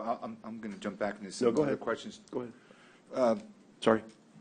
Well, I want to kind of focus more on the peer question because I had some questions on that specifically, and I know it kind of all ties in, but I don't want to get us too far off of this subject. I don't want anyone to misinterpret what's happening here. This is happening for all insurance. When we start talking about the peer, looking at that, I think you indicated we couldn't insure it, or we can to an extent. Remind me on that conversation. Yeah, so just in reference to the pier and the concessions or restaurant buildings on the pier, so we have approached numerous markets globally. We've gone to Lloyd's of London. We've gone to our marine markets that we insure all the piers and wharves at the Port of Corpus Christi on to see who is willing to look at this pier. And again, the difference that we look at with this pier versus, the $250 million of docks and piers at the Port of Corpus Christi, those sit in Inner Harbor. This one's on the beach in the Gulf of Mexico that has the wave and surge activity that we're all familiar with, right? So it creates a very big challenge. So to date, we have not found a market that is willing to include it on like our regular property insurance policy, such as this one, or go right as a separate policy just for that facility. What we do have in hand today is what we call a parametric insurance option. And so a parametric policy is completely different than you've ever thought about how you buy your insurance. The theory behind a parametric policy is it is dictated, and we structure the policy on predetermined parametrics, wind speeds or surge issues, or how we want to do it. But in the instance that I gave, and I wrote Mr. Chesney in his letter, if we were to look at writing a policy on a parametric basis where we structure the policy to trigger coverage payouts at certain wind speeds. So if you look at the chart, it'll say, hey, anything from 0 to 70 miles an hour, there's a 0% payout. After it's 75 miles an hour, it may pay $400,000, and as we get down to the 120 miles an hour, it pays out 100% of whatever limit we buy. So the premiums that I did reference in that letter that I did send to you were based on buying a $5 million limit or a $10 million limit. And I did probably overestimate a little bit on those because I was kind of picking and choosing the Cadillac plan that would pay out sooner on the wind speeds rather than later. Again, I think there's some discussion to be had that, based on the design and what the engineer's saying on the design and what the how it's built and how it's going to withstand winds, maybe we could backtrack a little bit on that and buy a parametric that would trigger at some higher speeds rather than lower speeds because we feel comfortable with the design and the construction of the new facility. So depending on how we structure that policy, it could be anywhere from, like I said in the letter, $280,000, or we could buy the real Cadillac plan that pays out pretty quickly at $10 million, and that would be upwards of the $800,000 or $850,000. So wait, go back. Oh, go ahead. Sorry. No, I'm sorry. I just wanted I need to understand you this or parametric. Tim can answer this question. So on the pier, the previous pier that was destroyed, Bob Hall Pier that was destroyed by Hannah, that was not insured? Was it ever insured at any point, or the pier was not insured. Correct me if I'm wrong, Timothy. The concession spaces on top. That was correct. That's correct. The pier itself was not, but the concession stand was insured during Hurricane Hannah. That answers your question. Yes, sir, it was. For how much? Was that, I'm sorry, Judge. Yeah. I apologize. Do you have any idea? You know, I can only, off the top of my head, I think I have to look at those numbers, but I want to say the total value was right around about mid $400,000 range. About 450, but we can look on the historical SOVs, and I can tell you that, give you an exact dollar amount, how much it was insured for. That was in the event of a total loss. I think that was only part of that building because then we added that extra part of that building. So I think you need to go back and, I think you need to go back and see because I don't think that's the right number. I don't want to throw numbers out there. I was going to ask, was that building insured by the county? That part that you're saying was insured? It was insured through. Yes, by the county. By the county, yes. I think we had. So that's a concession. Just the concession. Well, no. You go back. You need to go back and look. You're throwing stuff out that I don't think you're right on. Is that something? I mean, are we going to decide today? I mean, I know Commissioner Gonzalez is not here to weigh in, and I think just looking at this is, I don't know, we're going to have a full court or. I mean, I'm just asking. Yeah, I don't. Because if not, hopefully Tim can get that to us in the next few minutes. I think item 2, we could maybe discuss item 3. You want to wait? And see, the reason I'll give you a couple of reasons why we were able to buy insurance on it. You know, if you go back 4, 5, 3 years, whatever period you want to pick, and everybody's familiar with this, those structures used to actually be on the sand. The water didn't come underneath the structure very often. Of course, in storms it would. But due to the beach erosion, I guess, now you drive by, you see it, that water's sitting out in the water now, that building. And so, and again, underwriters in this market are honing in on these types of things. Whereas 5, 7 years ago, when the market was soft and everybody was making a bunch of money, there weren't storms and stuff like that, they weren't looking at these types of things. So they saw these 2 buildings and saw, the address, and it was on Padre Bailey Park or whatever, not probably even knowing that it was sitting on a pier that's extended into the Gulf of Mexico. But nowadays, they are looking at everything with a fine-tooth comb. So I need to understand this parametric thing again. Yes, sir.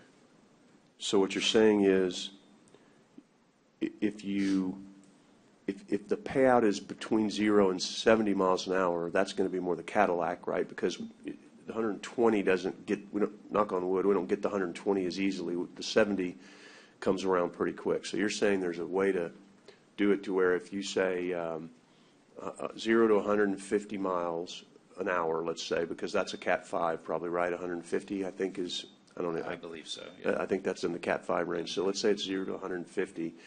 If you insure from 0 to 70, it's less premium, or it's based on you still go to 150, but it's based on the trigger. Can you explain that again? Yes, so it's going to cost more money if the policy triggers at a lower wind speed. Right. Well, first of all, nobody would write it from 0 to 70 because the wind blows on a constant basis 35 miles an hour here, right?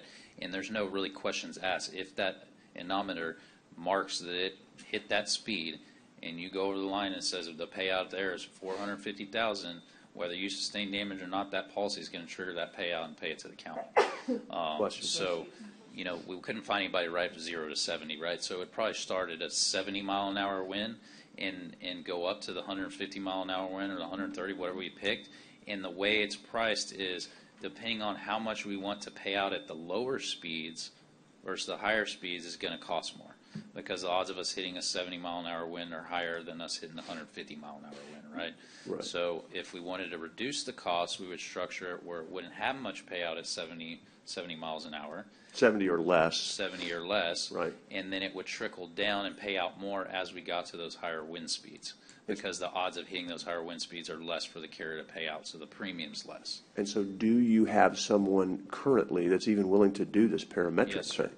Okay, and so what has the and let me just say, I appreciate your effort here, because I know I bugged the heck out of you saying, please find me some insurance so that I have some options so that we can potentially build this thing. And I know you have turned over every stone. You've talked to everybody I've sent you to, and Yes, sir. and then 10 times more, because I wouldn't have known anything about parametric.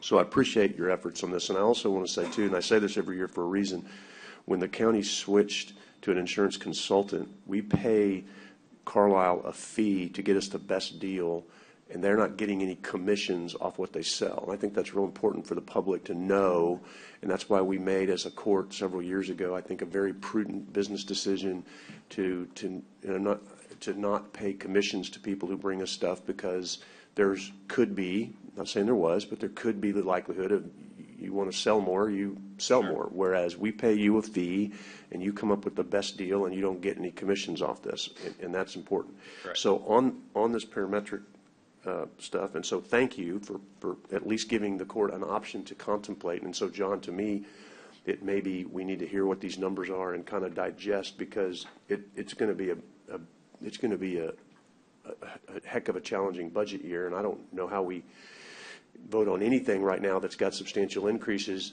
other than I know, we have to have insurance, right? So tell us about the carrier you found on this parametric, and what the specific triggers are, and how much, so that the court can go back and kind of think about this and figure out where to go with it. Again, it's kind of hard to answer that question because it depends on how we want to structure that policy. They're very customizable policies. So again, the estimates I gave you were for between $285 and $800 or $850. Someone throw out $850,000 number, depending on how we structure the policy. So again, it goes back to the first question: would be, do we want $5 million of coverage, or do we want $10 million, or do we want $7.5 million, or do we want $12 million? I don't know how to answer that, but you tell me we want $5 million. I can tell you right now that based on the $5 million, if we were to pick the policy that would not trigger out until the higher wind speeds, you're looking at about $270,000, $280,000. If we wanted the $10 million that triggers at lower wind speeds, now we're up there at that $800,000 premium. Well, so let's talk about that number, because on the concession side, like we've got the space that was a restaurant, and then we've got the pier design that has a concession stand in it that's not the restaurant space. It's for bait and all that stuff. I guess that also would be in the same proximity, so we'd want coverage there if we could get it, because that's part of the pier, but it's... Yeah, so the neat part about the parametric is it's not specific to a certain property. So we're saying, hey, here's the location, the GPS location of where we want our wind speed to trigger, but let's say we have 120 mile an hour winds that come through that sustain no damage to the pier, no damage to the restaurant or concessions, but the Briscoe King Pavilion's blown over, and now we need money on that because we didn't buy enough insurance on this policy. So you're that saying policy pays out the $5 million because we hit our trigger on our wind speed. We can take that $5 million and use it at Briscoe King Pavilion, wherever we need to use it. It's not specific to this structure. Does it include the pier? It could include the pier. Wait. Okay, now. Yes, sir. So it's not specific to the restaurant or the concession or the pier or Briscoe King Pavilion. All we're saying is we want a $5 million limit that triggers out at these wind speeds at that general location. So if the wind hits 100 miles an hour in that vicinity, wherever that anometer is that we structure the policy on, and it hits that speed, it's going to pay the county. And the other neat part about it is there's no adjuster involved. So yeah, we like that. We don't have somebody come down and say, hey, well, can we do we don't really parametric see on everything? Can we just switch to parametric on everything? Yeah, Get rid of all these super adjusters? expensive, but I'm just so we don't have this sort of adjustment kidding. process of them saying, well, we don't really see much wind damage, and you know how that all goes. So it's triggered and pays out when the wind speed hits whatever number it hits. and they write the check and send it to the county in 2 to 3 weeks. So it's not this drawn-out long process of 12 to 14 months of people going back and forth on whether or not there was damage and how we get paid. Well, that's interesting. That's a very interesting. It can be used for loss of revenue. It can be used for payroll that we incur, additional payroll that we incur for cleanup of the beaches and the facilities due to the storm. It's a very, very broad coverage.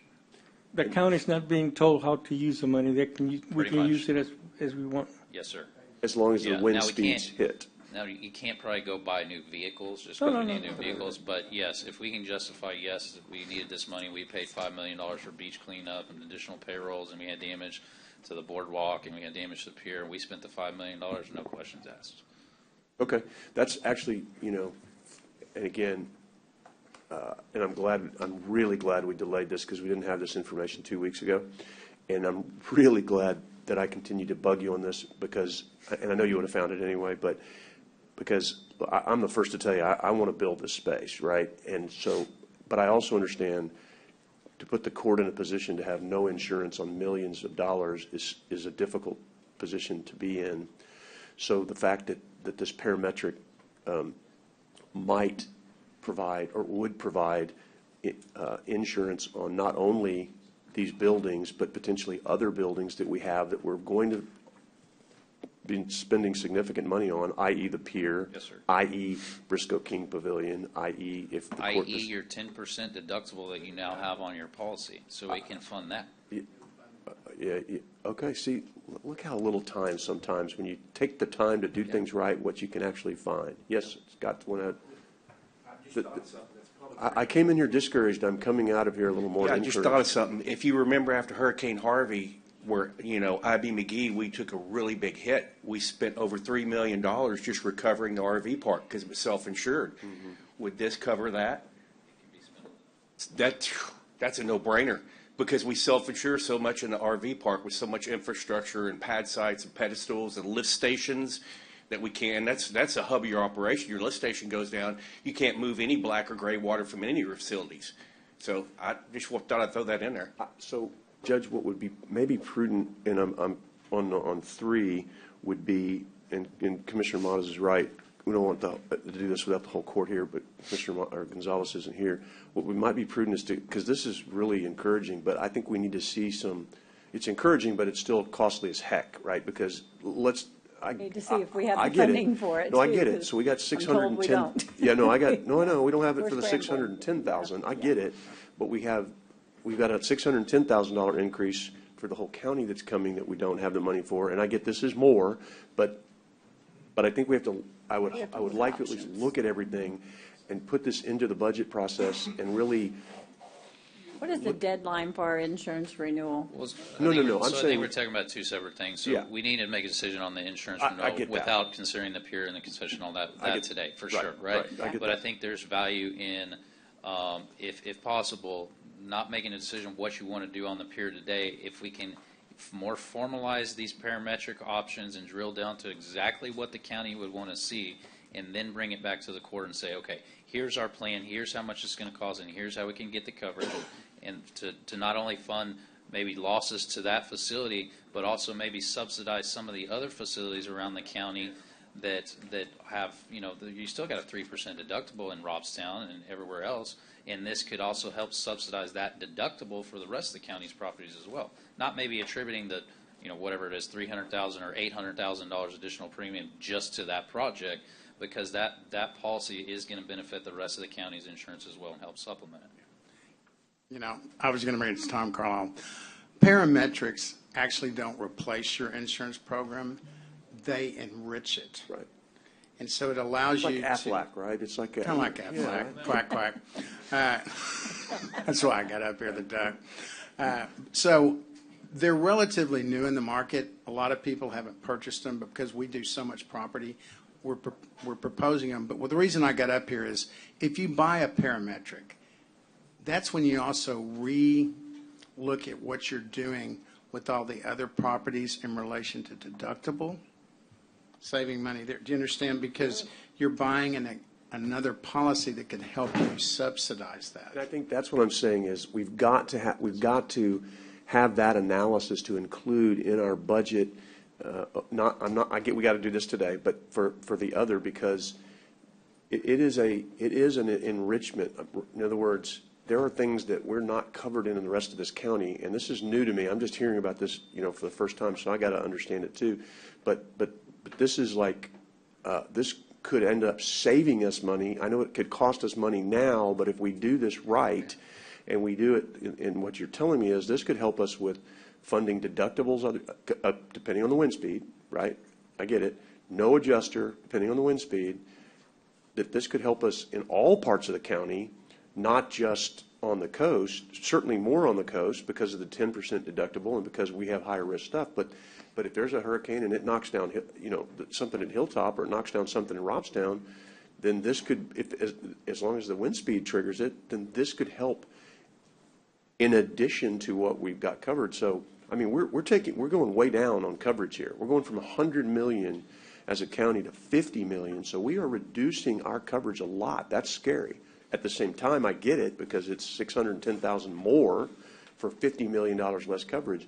So this other policy might be more or will be more, but it could end up supplementing and doing some great things. So I definitely want some time to figure out how to work this parametrics, not to delay number 2, but to come back on number 3 so that we can really drill down, as you said, because I think you're right.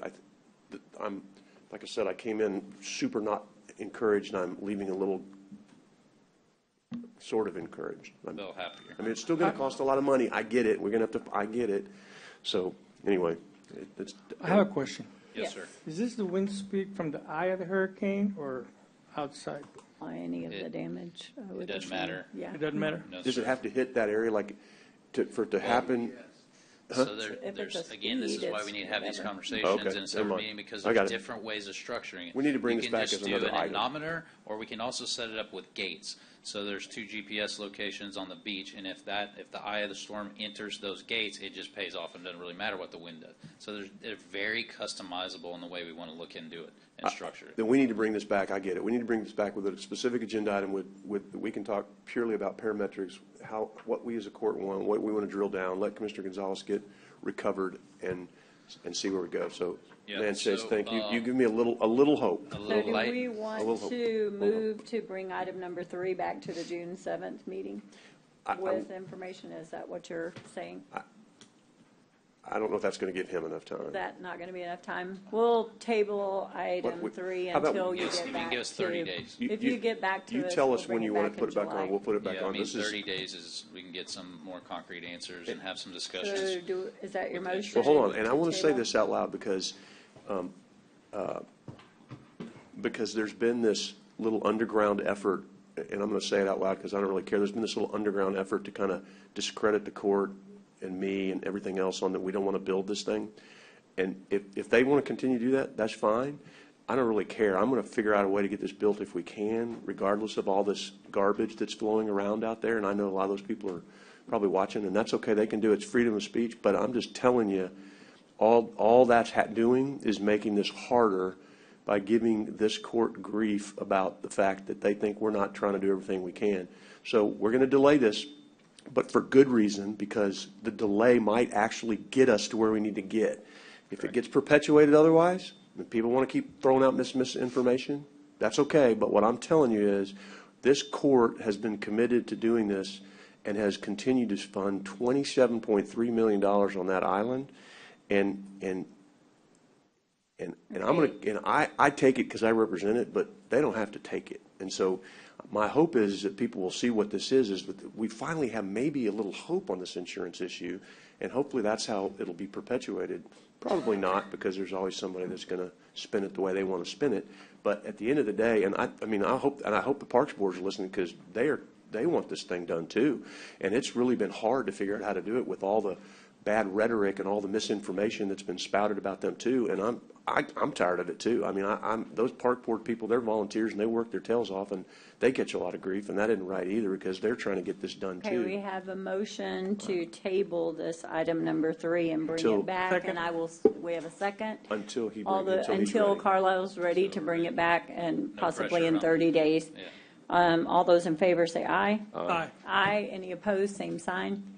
Now, going back up to item number 2 on the regular one-year policy term and the suggested, Yes, so if you don't mind, Judge, I do want to point out something else too. So we are members of the Texas Public Risk Insurance Management Association. It's a public entity group of public risk managers, and part of that is we were able to obtain a survey on what other public entities around the state of Texas, and in fact all the way to Miami, what their insurance renewals have done over the past 4 or 5 months. Just for reference, Harris County has $7.2 billion of total insured values, and they bought $250 million of windstorm coverage.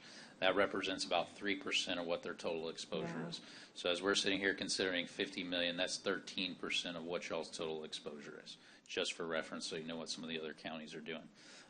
The other thing that I do want to point out before we move on that topic is, and the concerning part to me about the $50 million is that is $50 million not only for wind and hail, but also for fire insurance. And when we look at y'all's schedule, we do have, between this building and the jail next door, we do have significant values there.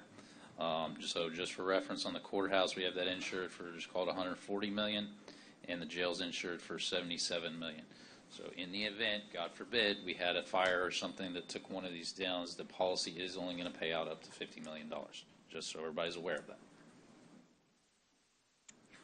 Yay. Now, we can look at, and again, I don't have it today because, again, this market's a disaster, and quite honestly, this spreadsheet didn't even get finished until this morning because we were still waiting on quotes. We can look at going into the market and purchasing additional fire-only coverage, but again, we're talking another $200,000 or $300,000 in premium. Yeah, and I don't, like you said, Judge, I don't know where we're coming up with this 610 either. I mean, this is going to be point that we really just have rough. to make these tough decisions nowadays and know it is what it is, but just so everybody's aware, that's the case. And do you think 50 is the minimum we should go? Are you saying others went way lower? Even Well, that's what I'm asking you. No, I mean, when you look, again, the best thing we can do other than playing God, which we can't do, is look at these models, right? And the models are saying, again, at the 250-year event, which means you have a 0.40% chance of happening on wind. We're talking about wind. Fire, we can't really predict if the fire is going to burn down the entire building or half the building. But on wind, it says that we would sustain $19 million of damage, or at the 500-year event, we would sustain $33 million of damage. The other model, again, like I said, is a little bit higher. It says $35 million and $55 million. So, I mean, that's where we wish we had the crystal ball. Are we going to have $25 million or are we going to have $50 million? Okay, and so what if you knew the court was going to do the parametric? Would that change the amount that you think we needed to cover? I don't think so, no, sir. Okay, just asking. All right. Okay. I mean, What I'd like to see is, well, it looks like we'll move forward on this item, but just for future reference, when we're talking about comparing, I mean, it's great to hear that, but Timothy, maybe if you can put something together to add on any future packets, comparisons, because we heard it, and those of us that are paying attention, but anyone that's taking a sound bite for later on today, or for an article on social media or what have you, it's going to be sensationalized, and it is. Let's not downplay. This is very concerning, the amount. And once again, it's not you all, it's just what the market is. But we need to show really where we're at proportionally, probably doing a little bit better than some of our counterparts in the area and even outside of our area. And I think that's an important message to get across because, yes, it is alarming, and we could afford whatever we want, but, well, I guess that's what we may want, but what can we actually afford are two different things, right? So that's I want to make sure that we get that across because we're not going to be able to hit every single constituent right now. I have people who are obviously watching who are texting, what are y'all doing? And I'm like, well, did you hear about the comparisons between, say, Brownsville schools or CCISD schools or others? So. There's no doubt, I think, even considering the $50 million, you guys are purchasing more and ahead of what your peers are doing, as we've seen in the first part of the year. Yeah. And I think it will only get worse for the public entities that are renewing later in the year because the capacity availability is going to continue shrinking and the pricing is going to keep going up. Simple economics principles, supply and demand. As the supply lessens and the demand's still there, it's driving the price up. So I would echo your point. Y'all are doing better than what your peers are probably doing based on the comparisons. And like you said this morning, I mean, you just kind of this chart put together. I mean, we met, what, 2 or 3 weeks ago, Judge, and the information since then is still obviously involved, and it's happening within a matter of hours as well. So it's not going away, but I definitely want to hear more when you come back in 30 days on the other item, so we could see how to best tackle that. Sure, we can put that together for sure. So do we have a motion on this item? Okay, you want me to just briefly touch on it? I don't mean to stay up here all day, trust me, I don't want to be here all day either, but let me just briefly touch on the other line items if you don't mind, Judge. So the rest of the items, everything's pretty much exactly the same way we had last year. There is a little bit uptick in the flood insurance. Again, we're talking about flood, property, windstorm, that's obviously market driven. The other items are such minimal dollar amounts compared to the property insurance. The percentages may look off, but the dollar amounts are not there. On the automobile liability that we do help broker through the Texas Association of Counties, which is TAC, there was approximately a $16,000 increase there. Correct me if I'm wrong, Timothy, but that is an addition of additional county vehicles. Additional vehicles, that was per our meeting. We talked about that in the meeting, yes. So everything on that looked in line with us as well. And then a slight uptake in the law enforcement liability as well. Again, primarily market driven, based on, I mean, everybody watches the news. Law enforcement's getting creamed right now on just different lawsuits and types of issues that are all over the news. So that's driving the rates up in that market as well.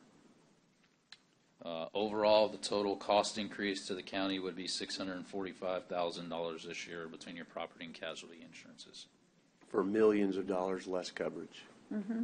And higher deductibles, don't forget. And higher deductibles. And a higher deductible. Yes. Well, insurance committee members, what do you recommend? You wanted to be on that committee, didn't you, John? I didn't. The judge asked. I don't think he said he wanted to. Want to say no. So. He wasn't asked. I don't think we can put this off, and with the numbers changing like they are, I will make the motion to go forward with this plan at the cost myself, since I am on that committee as well. And I have a motion and a second.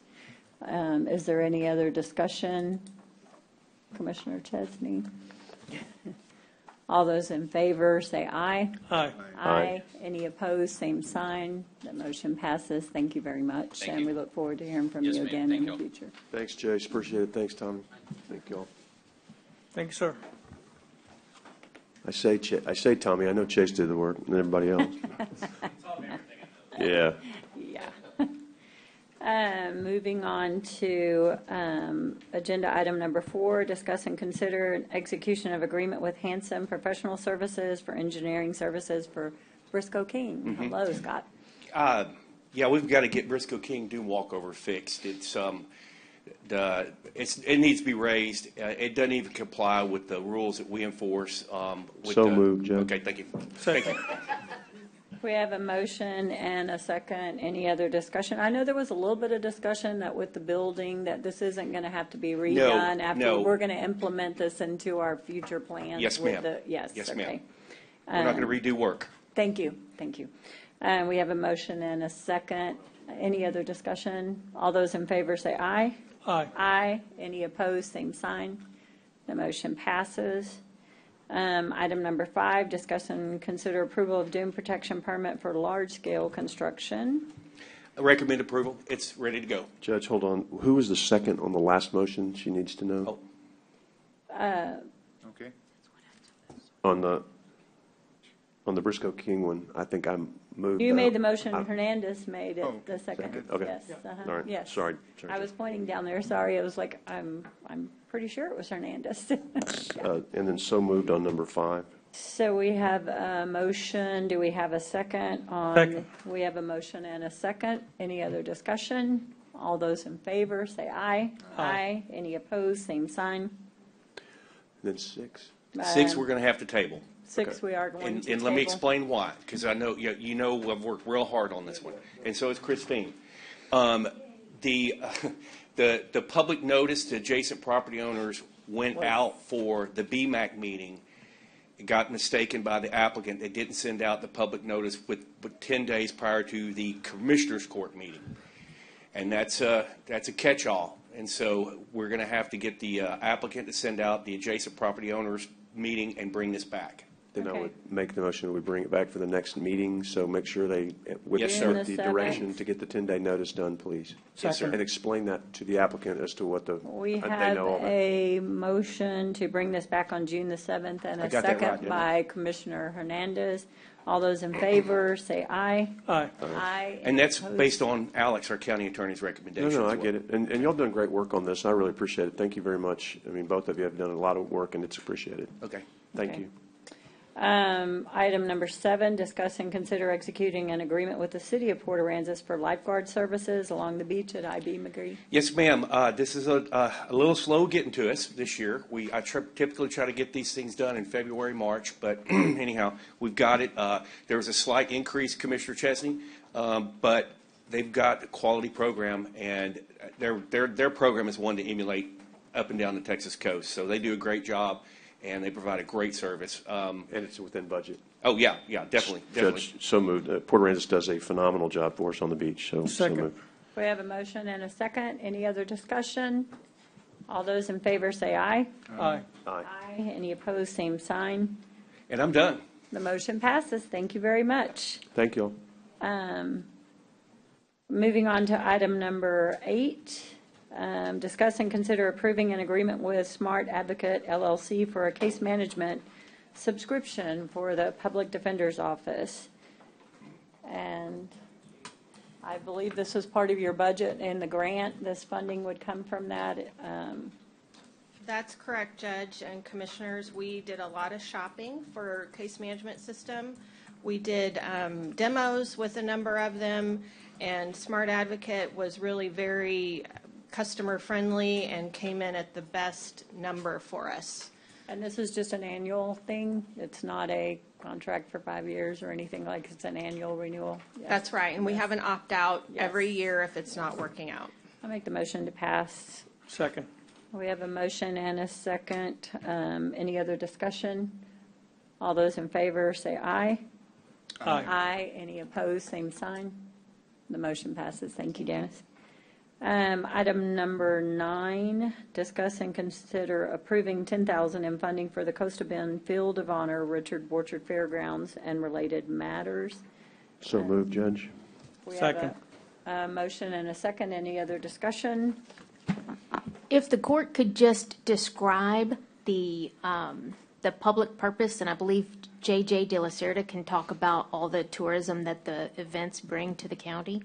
I think JJ's not in here, but, oh, There yeah, it is. sorry, I was looking for you in the corner, and you're standing at the microphone. Judge, we can't see. Oh, there you are, right there. I'm a little short, yes. No, that's I not what I didn't was say saying. that. I'm still working on it, No, sir. no. That's not what I was saying. Thank you, JJ, sorry. Yes, ma'am. So we bring a lot of tourism to the community because of the Coastal Bend Field of Honor. We have people fly in from all over Virginia, Houston, the Rio Grande Valley, just to attend the actual event. So it brings in dollars towards the county. They rent hotels, they visit our restaurants, they shop at our businesses. So it's a big impact towards our economy. So Yes, absolutely agree, yeah. So we have a motion and a second. Judge, we need the funding source for this. The funding source is the Special Revenue Fund. I Okay. think. Yes. Isn't that that's what I have in my motions? Who's special revenue? You told me special The revenue. last but time it didn't was say the in it. court decided to divide that 10,000 Oh, under the from special each revenues. one? Yeah, That's I correct. just have in my notes special revenue, but you said last time we all contributed? That's correct. Okay. It's 2,000 apiece. I'm fine with that. I agree. Special revenue. And then we talked about putting this as a budget challenge for, For upcoming. so future years, so it as just long as it comes meets the out county and it's- attorney's, Yes. what do you call it? Legalities. What do you Approval, call it? yeah. I can't even. It's early and I can't talk. That's good. So we have a motion and a second, and coming from that, all those in favor say aye. Aye. Aye. Any opposed, same sign. The motion passes. Thank you, JJ. thank you, Judge and Commissioners. Item number 10, discuss and consider authorizing an extension through September the 30th, 2023 for our legislative consultants, and it looks like that may not be long enough. I'm hearing rumors that the governor is going to call them back in September for a But I don't know special. what for. Like, I love our legislative team, but is the special session going to have any effect on us? In other words, do we need to monitor Well, something? until the governor announces what he's going to Right. put in it, we don't know. Right, so I don't want to just pay them if we don't know what we're going to pay them for. I mean, we've got them through June now, I believe. So could we wait and see what's going to happen? Because last time what we did was we stopped after June, we took a break, and then we rehired them down the road because there weren't enough, we didn't feel like at the time there was enough things to keep them Unless- occupied for at the rate we're paying them. And then one time we cut them a little bit and said, okay, during interim, we paid less during the interim. I mean, if the only session that they're going to have on special session is school vouchers, then that isn't going to be something that we're going to go monitor or spend any time on. Is that what you're hearing? That's not what I'm hearing. Well, I don't know. I Yeah, don't, maybe, I okay. don't know. You know what I'm saying? But that's what I'm saying. Can we wait until they call a special session and see if we need them? I don't know. I don't. If this expires in June and they call, I know when I was there, they called it the day after session ended. I mean, I'm hearing they're going to let them off June and July, but you never know until the governor announces, by all But means. then all we So- got to do is call them and say, put it right back on the agenda. I mean, I don't know what we're going to pay them $5,000 a month each for, just for, I mean, I don't have a need to pay them in June and July, or July and August. Now, does the contract go through the end of June or at the beginning of June? What does it end? I think it's through the end of June. It is through the end of June? The This contract, yes, is contract June. expires That's At correct. the end of June. What'd she say? But the end of June. The end of June. Okay. Thanks, It Teresa. ex- Right. Yeah, I can't support this at this time, but I mean, if there's, everybody else wants to, then that's okay, but I just don't see the need, and if we do, I think it's gonna be, we would wanna go back at a reduced rate if it's only one or two or three things. I mean, it's one thing to monitor the entire legislative session for 5 months, 24/7, but special sessions, I mean, you've been there, some of those are not Well, very. then, are you making a motion, you want to table this until? I'd like to table it At a and- later date indefinitely until we need to bring it back? I'd like to table it until a special session is called, so when it's called, put it back on and we'll talk about it then. To see if we need them. We have a motion and a second. Is there any other discussion? Yes. Hopefully we'll know, Judge, like you said, I mean, there's rumblings out there and anyone would know, you would. I would just want to make sure that, you know, I'm sure at some point the governor will show his hand, obviously, within the next week or two, and we may need to come back in June, but. Yeah, that's fine. I mean, I wouldn't have a problem with continuing it for now, as long as there's nothing that stipulates in the current contract where we need to renew within a certain clause or anything like that. I'm okay with holding off to make that decision, but I'd like to do it sooner rather than later, even if we took off, say, the month of July and got them back up in August. If there was a September special session, I would just want to make sure that we give them enough heads up, because it is, I mean, let's face it, they live and breathe this. They're going to keep monitoring it no matter what, right? Whether they continue to report directly to us. So they're going to know what's going on many times before us. So I think we have a great team. I really do. No, I'd like to keep them on too. I just, and what we, remember, if you remember what we did too, John, we reduced. Like, No, I know. during off, like an off session and on session prices. So we could bring it back on and look at, you know, what we would have them do. Maybe in the that's what interim. happens in July, or depending if it's August or September I'm good. special session that And the governor calls. I've kept in contact with them, and we do our weekly calls, and I have to say, we have a great team. They're- We have they're- an excellent team they're great. working on our behalf, so. But hey, it's all about how we're just saving money, Judge. That's what we're all looking at right now. I agree. So we have a motion and a second to table this until need be to bring it back up if there's a special announced or anything like that. So all those in favor say aye. Aye. Aye. Any opposed, same sign. The motion passes.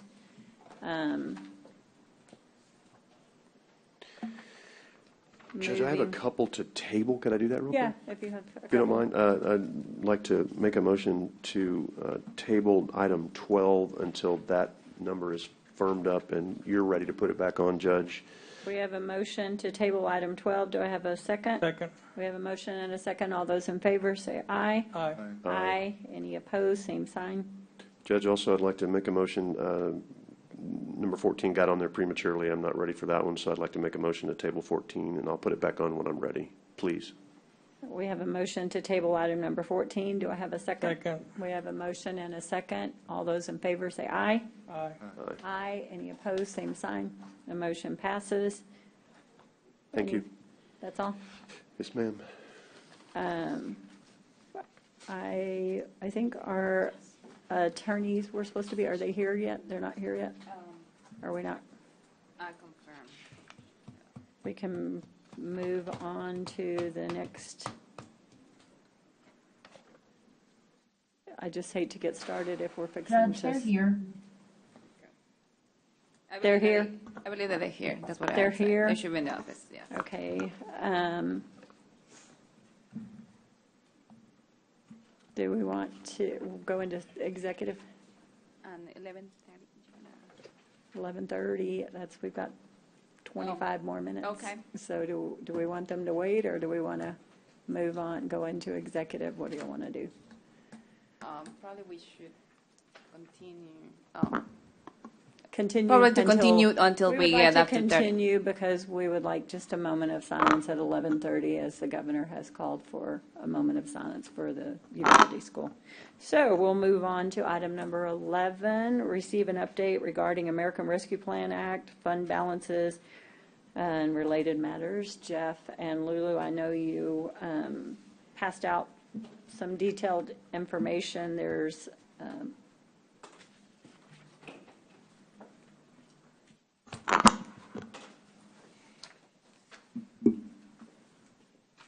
Thank you.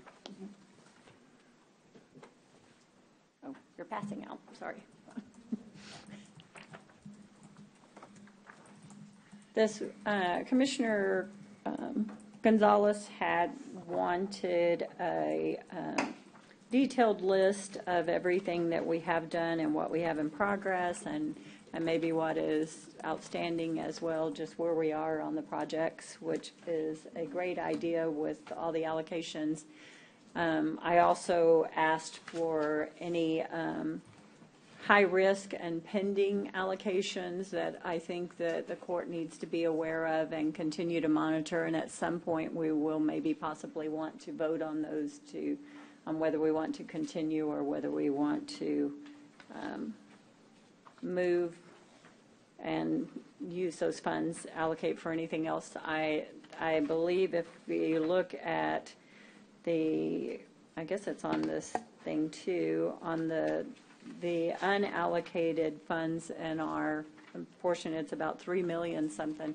I would like, given the situation that the courthouse has been in, since this does say related matters, I hope that I can discuss this, but I did ask Lulu to check on funding if we could do piping, and we've had so many incidents just in the previous year with explosions and on our dated piping within the courthouse and the overflow and the problems that's been causing with the sewer systems and things like that. I would hope that the court would see that that is a priority issue, and that hopefully we could help facilitate some changing in the piping and allocate $1 million to Public Works for us to eliminate these problems in the future. It's horrific to go through this and to walk through our courthouse and the smells and everything else. So that was the one thing I wanted shown in here. There is funding for it, and I hope that we choose to move forward in that path. You want to we will show bring your it back to charts? court. Yes, yes.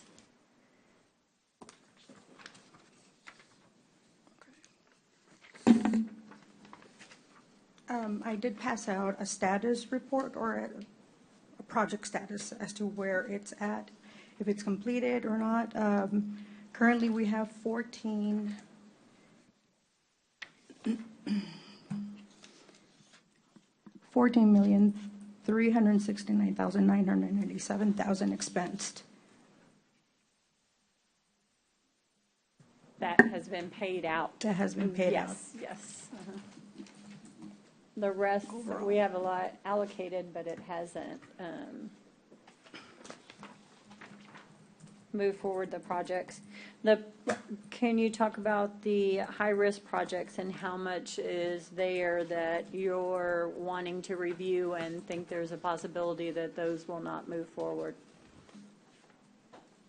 We currently have 5 projects that we would like to have or review further as far as the funding. There's it's approximately $4,016,000 that we would like to review on site to those locations. You And want to that's list in, those?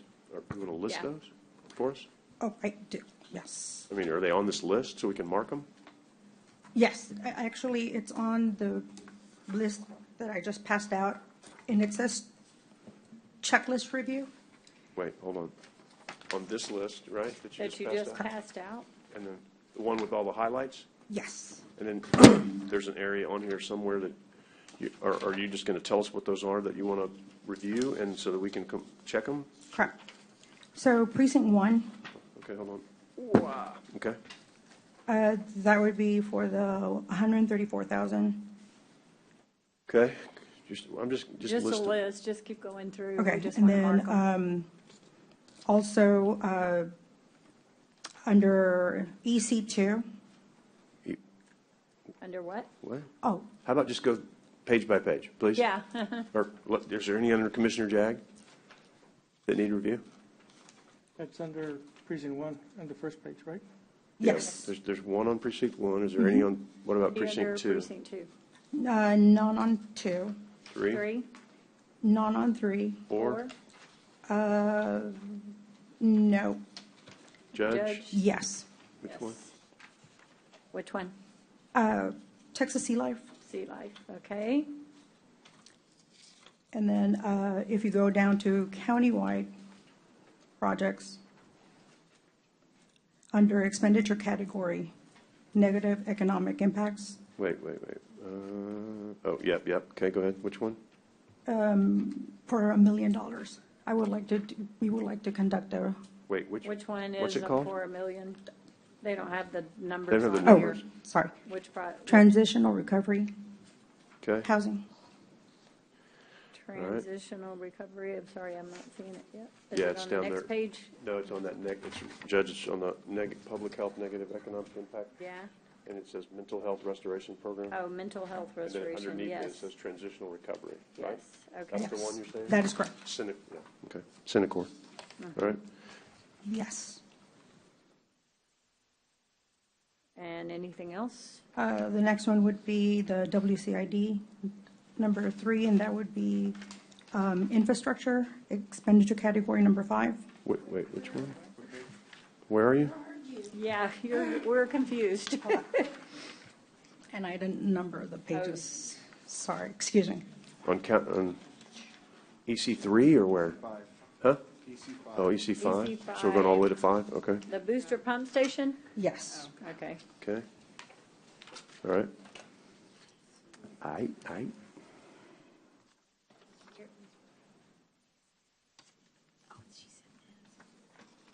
Is that it? No. The next one would be, oh,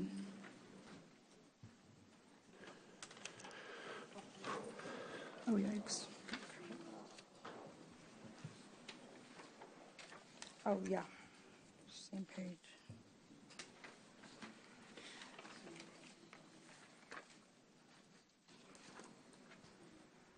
Oh, it would be the fourth one, City of Driscoll, drainage improvements, Under EC what? EC5, EC5, City of Driscoll drainage? yes. Okay.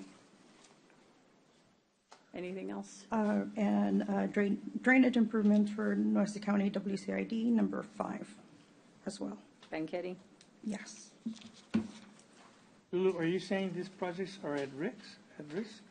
I would like to do further review. They're either missing documentation, missing paperwork, or there's a larger scale, from what I understood when I asked yesterday, Commissioner Hernandez, is there's, like, the project is going to cost a lot more than what we've allocated, and they're not seeing that they have the funding to finish the project, and we can't give just a portion to fund it. The project, if we give our ARPA money to it, we have to be sure that the project will be done, the whole project, started and completed, yes. Will we discuss this now, like the drainage on Banquete? Or what are you She's talking, just- which one are you talking, because I had allocated 2.5 for the sewer and water. You're not talking about that, are you? No, sir, not that one.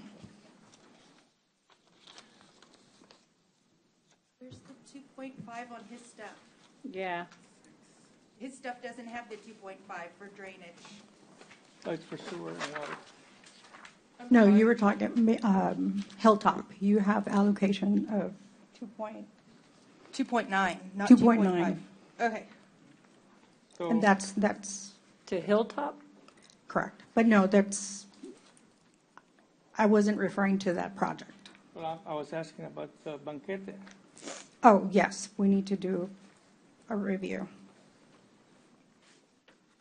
Are you talking about the sewer and water project? That is correct. Really?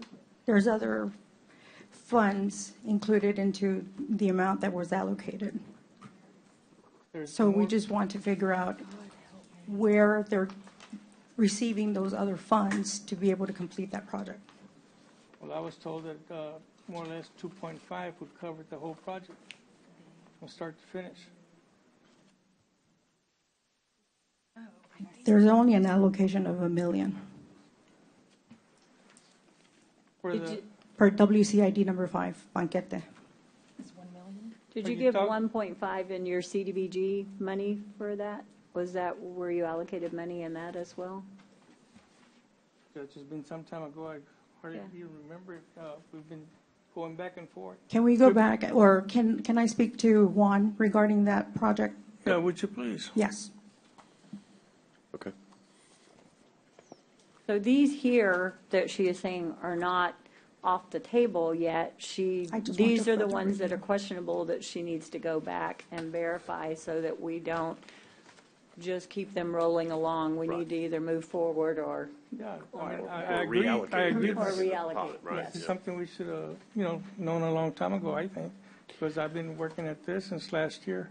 Because I had a 1.5 first, then we allocated another million, which made it 2.5, and I was told that would be sufficient, to start and finish the project.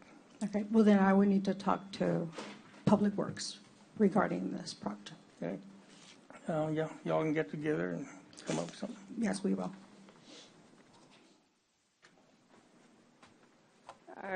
This is just an update. Are there any other questions from any of you? Any other?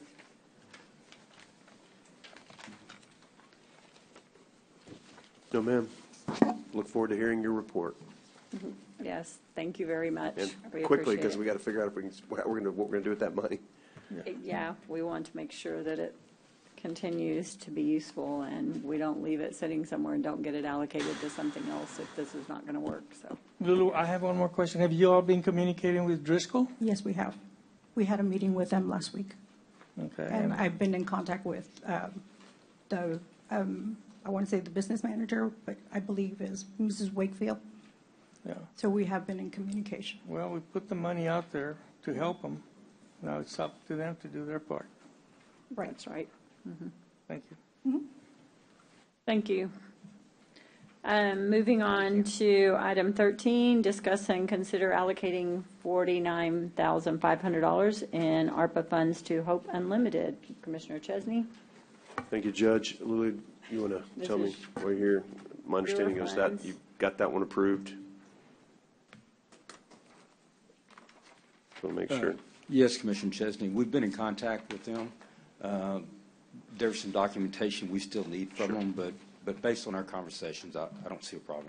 Okay, then, Judge, Commissioners, this is from my Precinct 4 allocation. I would make the motion to consider allocating $49,500 in Precinct 4 ARPA funds to Hope Unlimited, and the program background is in your packet. We have a motion, a second. I'll make the second. Any other discussion? All those in favor, say aye. Aye. Any opposed, same sign. Thank you very much, Commissioner. Moving on to item 15, discuss and consider allocating $144,441 from Precinct 3 American Rescue Plan funds to the City of Robstown Utility. And that's yours, Commissioner Modis. Can I, hold on, I apologize. Going back to mine, I put 49.5 on there because I thought it had to be below 50, but now I'm remembering it can be 50 or below. Is that, what's 49,000 below. 49, so it has to be below 50? Right, because of the, well, Okay, so I did that right? yes. Oh, okay, all right, thank you. For the Sorry, Judge. beneficiary instead of the subrecipient. Yes. Okay, now item 15, Commissioner Martis, yes. Yes, this item is a partnership in wanting to work with the Robstown Utility System for some wastewater line rehabilitation. And I believe this has been cleared. Has this been cleared, Jeff? And we've been in communication with them, and they provided every single document to move Good. I forward. know there was some back and forth on that, and thank y'all. I don't know how y'all do it. There was a lot of communication just on my one item. I can't imagine for all the other projects going on, so thank you. If it's ready, Judge, then make a motion to allocate $144,441 from Precinct 3 ARPA funds to the City of Robstown Utility System for wastewater line rehabilitation Project D. I will. I thought you had a Commissioner problem with it. I'm Chesney. sorry. I was like, Yes. sorry. I would just like to know where they got the 441 on the end. That's a pretty odd. It was, like, that's it was already exact. specifically Yes. project out, and they had a list of projects and kind of went for the one that I could afford within the money left, so that's. Very good. Well, we have a motion and a second on that. All those in favor say aye. Aye. Aye. Any opposed, same sign. The motion passes. Item number 16, are we doing 16? I think it was ready to go, yes. Discuss and consider authorizing notification to public utilities, common carriers of Tesla's proposal to close, abandon, and vacate portions of County Road 28 and County Road 79. And Judge, I know the previous meeting, I'd asked for this item just because I know that there was some discussion on how to move forward with certain closures, abandonments, vacating of portions of County Roads 28 and 79. And so I believe this just most of that starts the process, has yes. been put together, and we have just to start it today. And I believe, how many days is it, Jim? The county has to give notice to the common carriers and the utilities for 30 days. For 30 days, okay, thank you. Okay. So what do we need to do on Your this? motion? My motion is to proceed with the authorizing notification to the public utilities and common carriers of Tesla's proposal to close, abandon, and vacate portions of County Road 28 and County Road 79.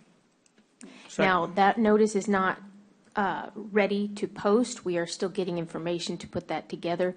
So this is authorizing when it is ready to post that it goes Yes. forward. Okay. We have a motion and a second by Commissioner Hernandez. All those in favor say aye. Aye. Aye. Any opposed, same sign. The motion passes. Thank you.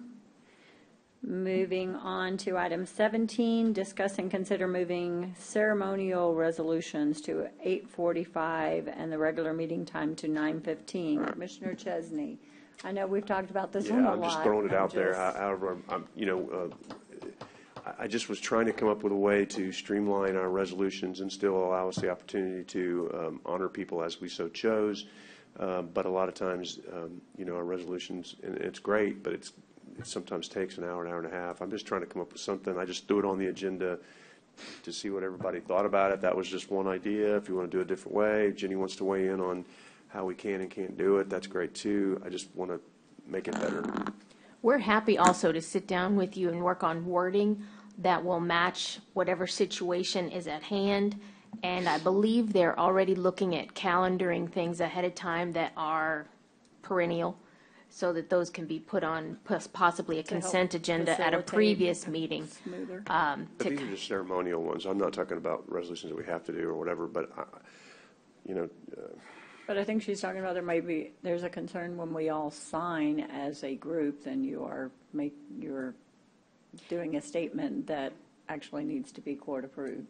well, I think if you change the resolution language, it's just ceremonial. It's not action. It is just it's a ceremonial resolution that has absolutely no effect on business of the county other than to say, congratulations. And we have and will continue to, given, as this is developing, to reach out. We've reached out to TAC and other entities to try to frame this in a way that accomplishes what the court wants to do while avoiding any type of violations.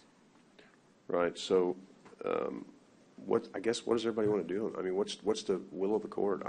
I'm just, whether we do them before the regular meeting so that people don't I've always had the concept of maybe, I know our school groups are hard, difficult to get here on time, especially with busing schedules and depending on the distance they're driving in.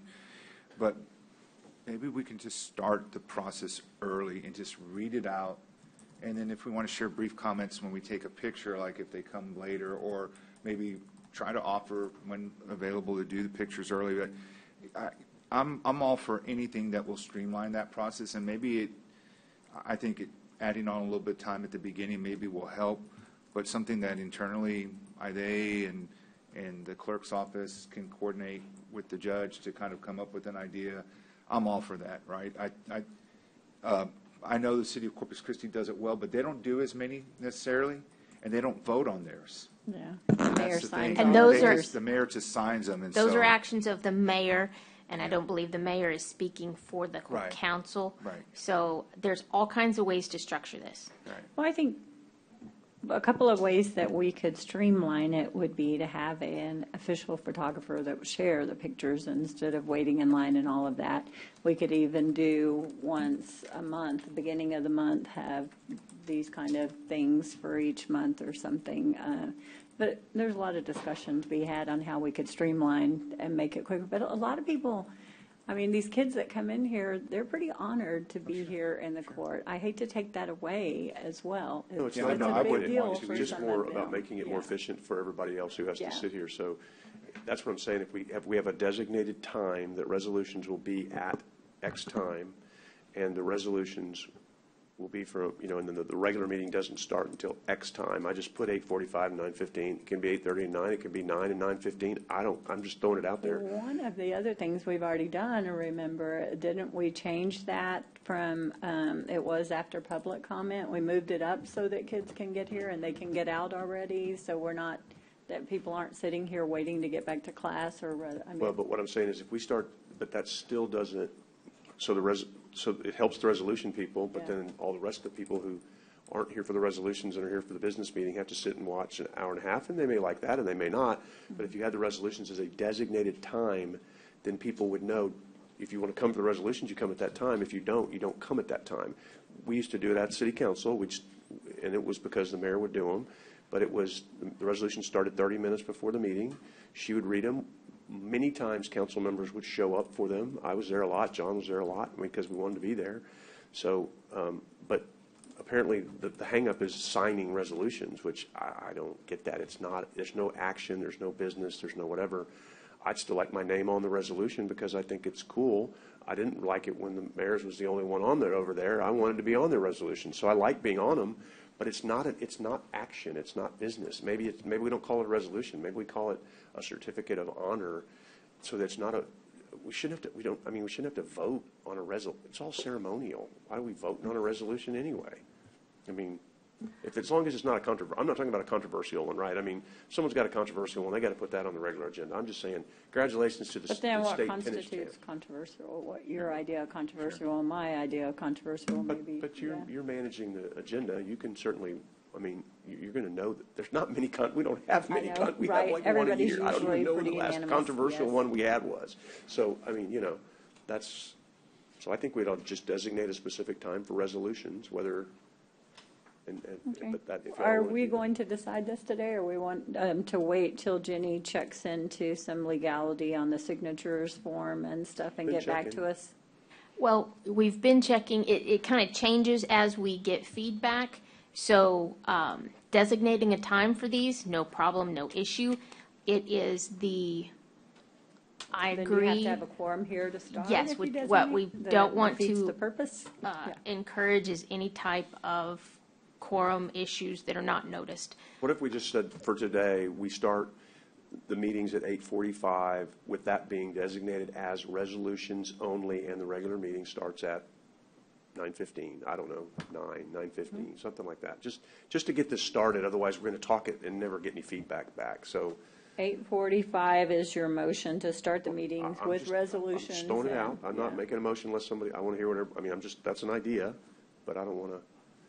We're fixing to have to stop for a moment of silence, so it is 11:29, so if we can take a break, a Yep. pause really quick before if this is going to be much more discussion. That's all I was going to do, but the motion silence is way more important than this, so. Yes. The governor has called for a moment of silence this is the annual thing for the people of Uvalde. If I could ask everyone in here to please stand and let's observe for these families and the tragedy that happened.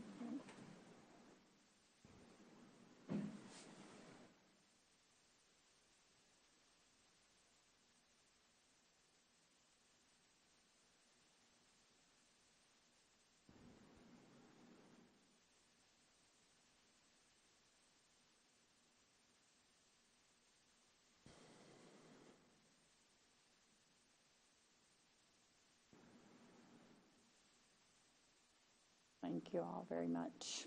Please.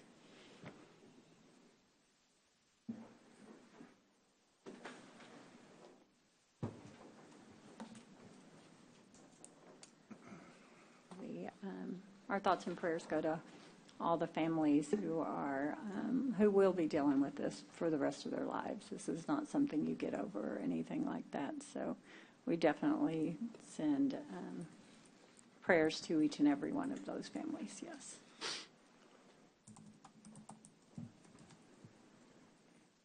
Moving back to our agenda item number 17. Judge, how about a motion to begin the Commissioners Court's meeting for resolutions only at 8:45 with no invocation, no pledge, no anything other than resolutions, with then the start time being 9:15 for the regular scheduled meeting to start at that point. That would be the motion for now, and then Jenny can keep looking at the rest of it and bring it back later. I have a motion. Do I have a second? Second. We have a motion and a second. Is there any other discussion? All those in favor say aye. Aye. Aye. Any opposed, same sign. Thank you very much. The motion passes, and we can always change it back if this doesn't work. So. Just to try.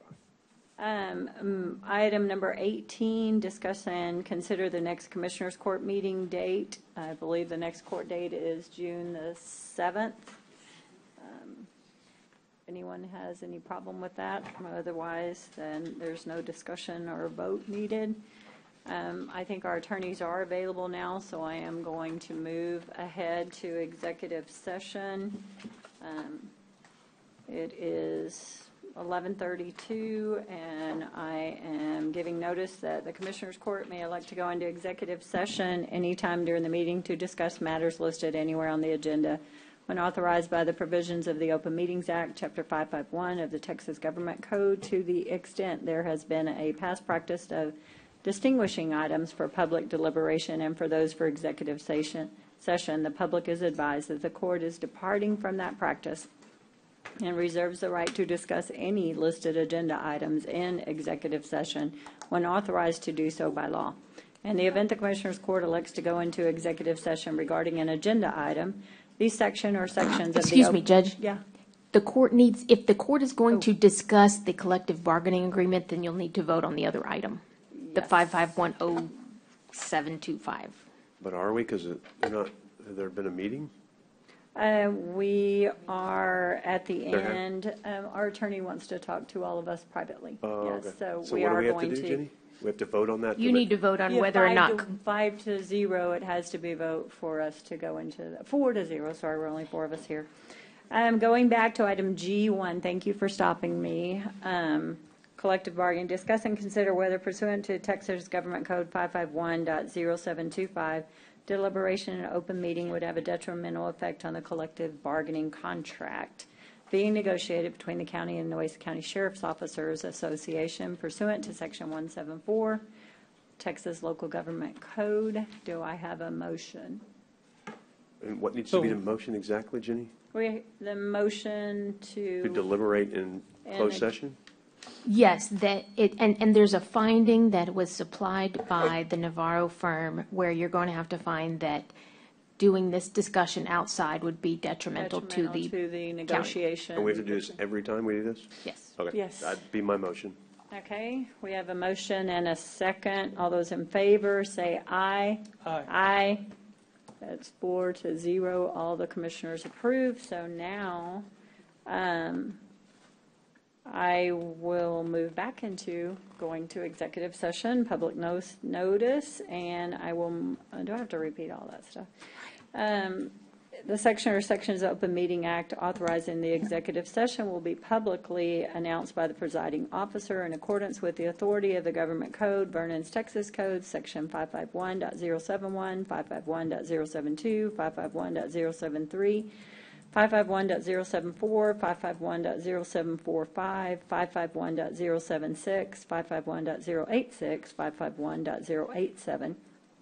The Commissioners Court will hold an executive session to consult with attorneys, including matters related to litigation, deliberate regarding real property, prospective gifts, personnel matters, including termination, county advisory bodies, security devices, and/or economic development negotiations, and other matters that may be addressed in executive session.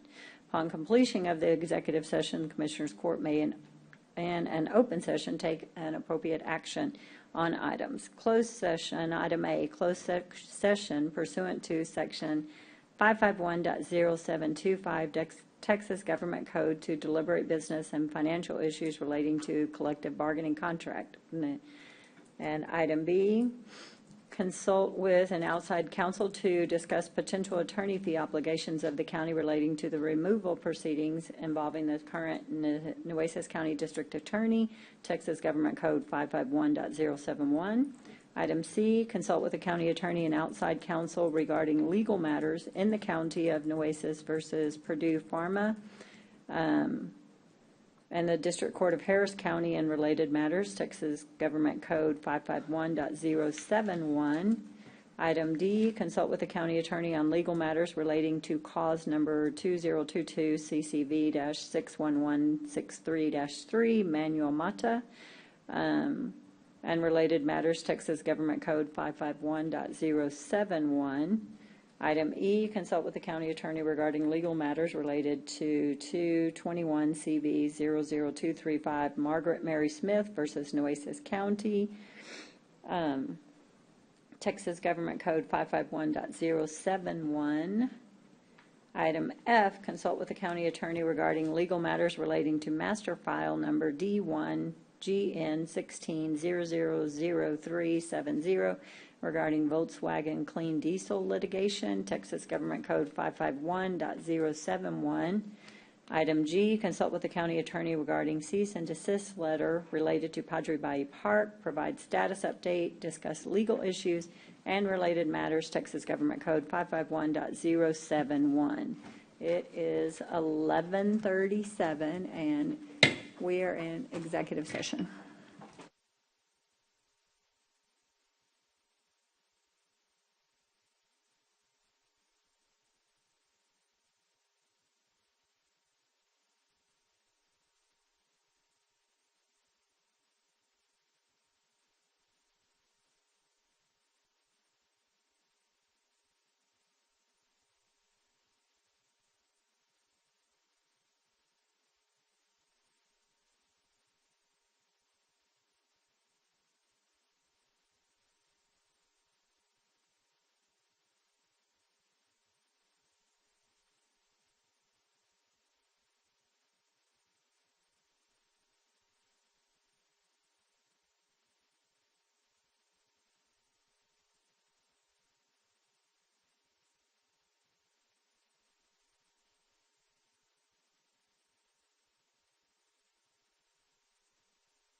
It is 1:44, and we are coming back into open session from executive session. We have a few things we need to do before we go back to the regular agenda. On item B, discuss and consider taking action regarding settlement participation and release forms regarding settlement offers in the matter of Texas opioid multi-district litigation, County of Nueces versus Purdue Pharma. The first motion would be to accept the settlement with Allergen and to authorize the signing, and I guess we can do this all in one, authorize the signing and execution of the release documents. I'll make that motion. Now, does that? Oh, hold on. I'm looking at the wrong. Can we combine those? We have a motion and a second to accept the settlement offer and authorize the signing and execution of the release documents and for the Amount? The amount? The amount of the settlement offer? I don't remember what it was. 55 over. This is the, The auditor's office has to do. It's money that we're going to be getting. yes, it's money we're going to be receiving, Yes, and so- until they get it, yes, yes. Okay, so you'll forward that over whenever it's signed? When it comes, yes. It's going to be done through the state of Texas, and so we get a certain percentage of it. Yes, and we have to report on it too. Yes, it's coming over the course of 7 years. Okay. As we receive it, it will come through the auditor's office, and we have to accept it in another motion at another court. Okay, so we have a motion and a second. All those in favor say aye. Aye. Aye. Any opposed, same sign. The motion passes. On item C, discuss, consider, and take action on settlement demand and negotiation and cause number 2022 CCV 61163-3, Manuel Mata.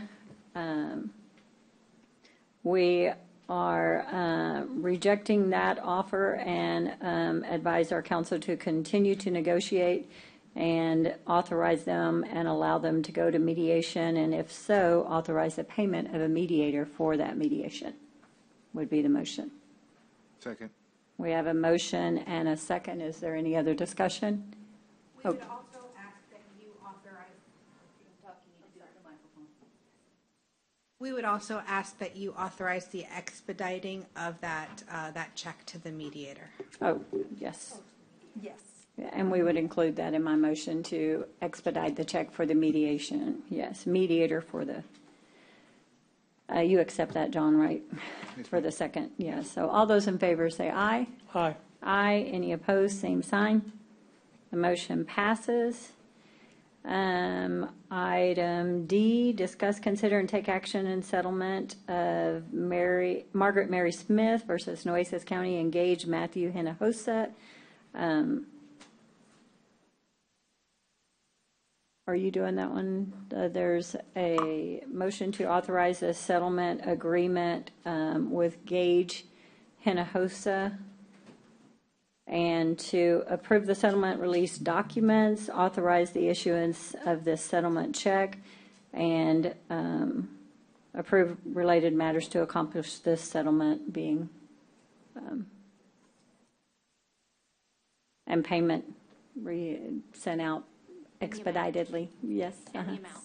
And the amount of $33,000. Yes. Yes, sorry, this one I did have to do the amount. I'm just like, And for the payment to be released by the county clerk upon completion? Yes, good? yes, and the payment to be released by the county clerk upon completion. The county clerk gets the notice. Yes, thank you very much. Thank you, Lorraine. I have the motion. Do we have a second? Second. We have a second. All those in favor say aye. Aye. Aye. Any opposed? Same sign. And item E, discuss, consider, and take action on master file number D-1GN16000370, then regarding the Volkswagen clean diesel litigation. And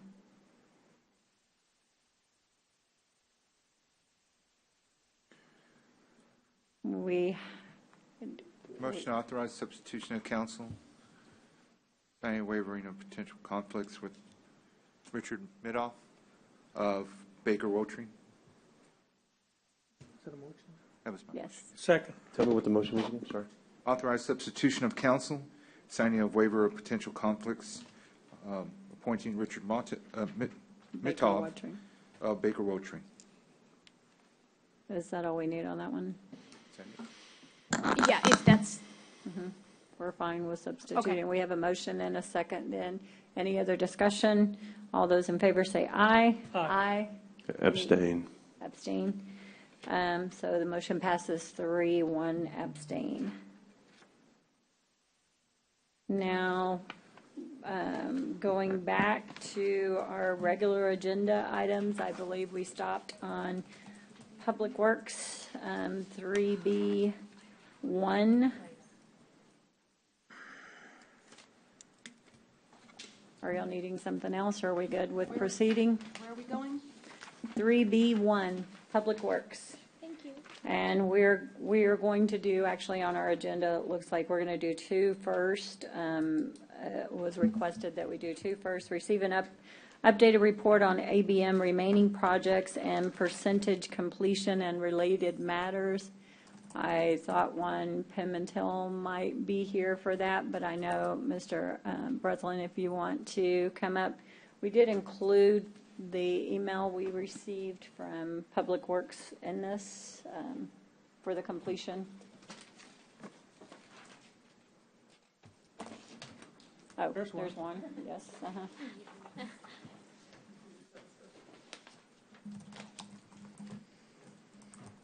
So you're welcome to speak out, Okay. whatever you want to do to talk about what Yeah, is. good afternoon. Yes. As far as the project status, the project contractually is complete to a point of partial acceptance that we will be working through with Public Works. The remaining items that are still in the process would be at Galahar. We're at the paving, which is approximately probably 90% complete. And depending on how the weather holds up for us, we're looking to have Galahar complete, the contract portion complete by Friday of next week. From there, we will be going into the rear parking area that was disturbed when the roofing project was being worked on. That has a 2-week duration. So parking at Galahar is one item that we are still following.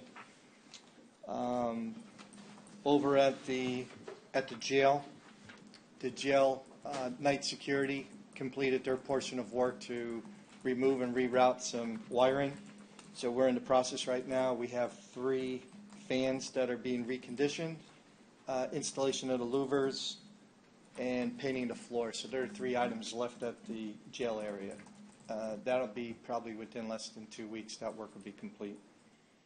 And then over at the fairgrounds, there was 2 last poles that were installed. So we have some miscellaneous paving where they routed the electric, along with up in the tower areas, there's some patchwork that needs to be painted. So of those items, I would list them as contractual items that are in the process to be complete here very shortly. The remaining items, we will be working with Public Works to gain partial acceptances for those items, such as boilers, lighting, water conservation work. So we'll be working through that part. And Juan is here if you want to address very quickly, Juan, any of that. I know you sent a list and it has of the incomplete, I think all of you received this email with the highlighted yellow on there of the incomplete items, things here that you have partially and completed. Yes, ma'am. We sent that. And the biggest thing, though, from what I can see, are the air handlers in the jail is the largest item left on this whole energy conservation deal. To Bundle. start, yes, ma'am. Yes, yeah. Does anyone have any questions on these? If there are no questions, then we can move on to item 2 and discuss and consider the approval It's actually number 1 on your agenda, but we flipped them. Approval of change order number 5, and it is in your packet, and I believe Teresa is here. She has done extensive work with checking on the amounts that have been paid out and the jobs and the invoices and everything. Teresa, you might want to give an update before we go into that, and then we'll let Mr. Breslin talk. Judge, Commissioners, just an update on the balance that remains in the Bank of America escrow account agrees with the county's general ledger. That amount to be $5,086,562.21. The county's remaining balance is $32,513.77. The total for completion that has not been invoiced is $5,119,075.98. Year to date, the county has paid $9,611,971.95. Bank of America has paid $18,162,337.79.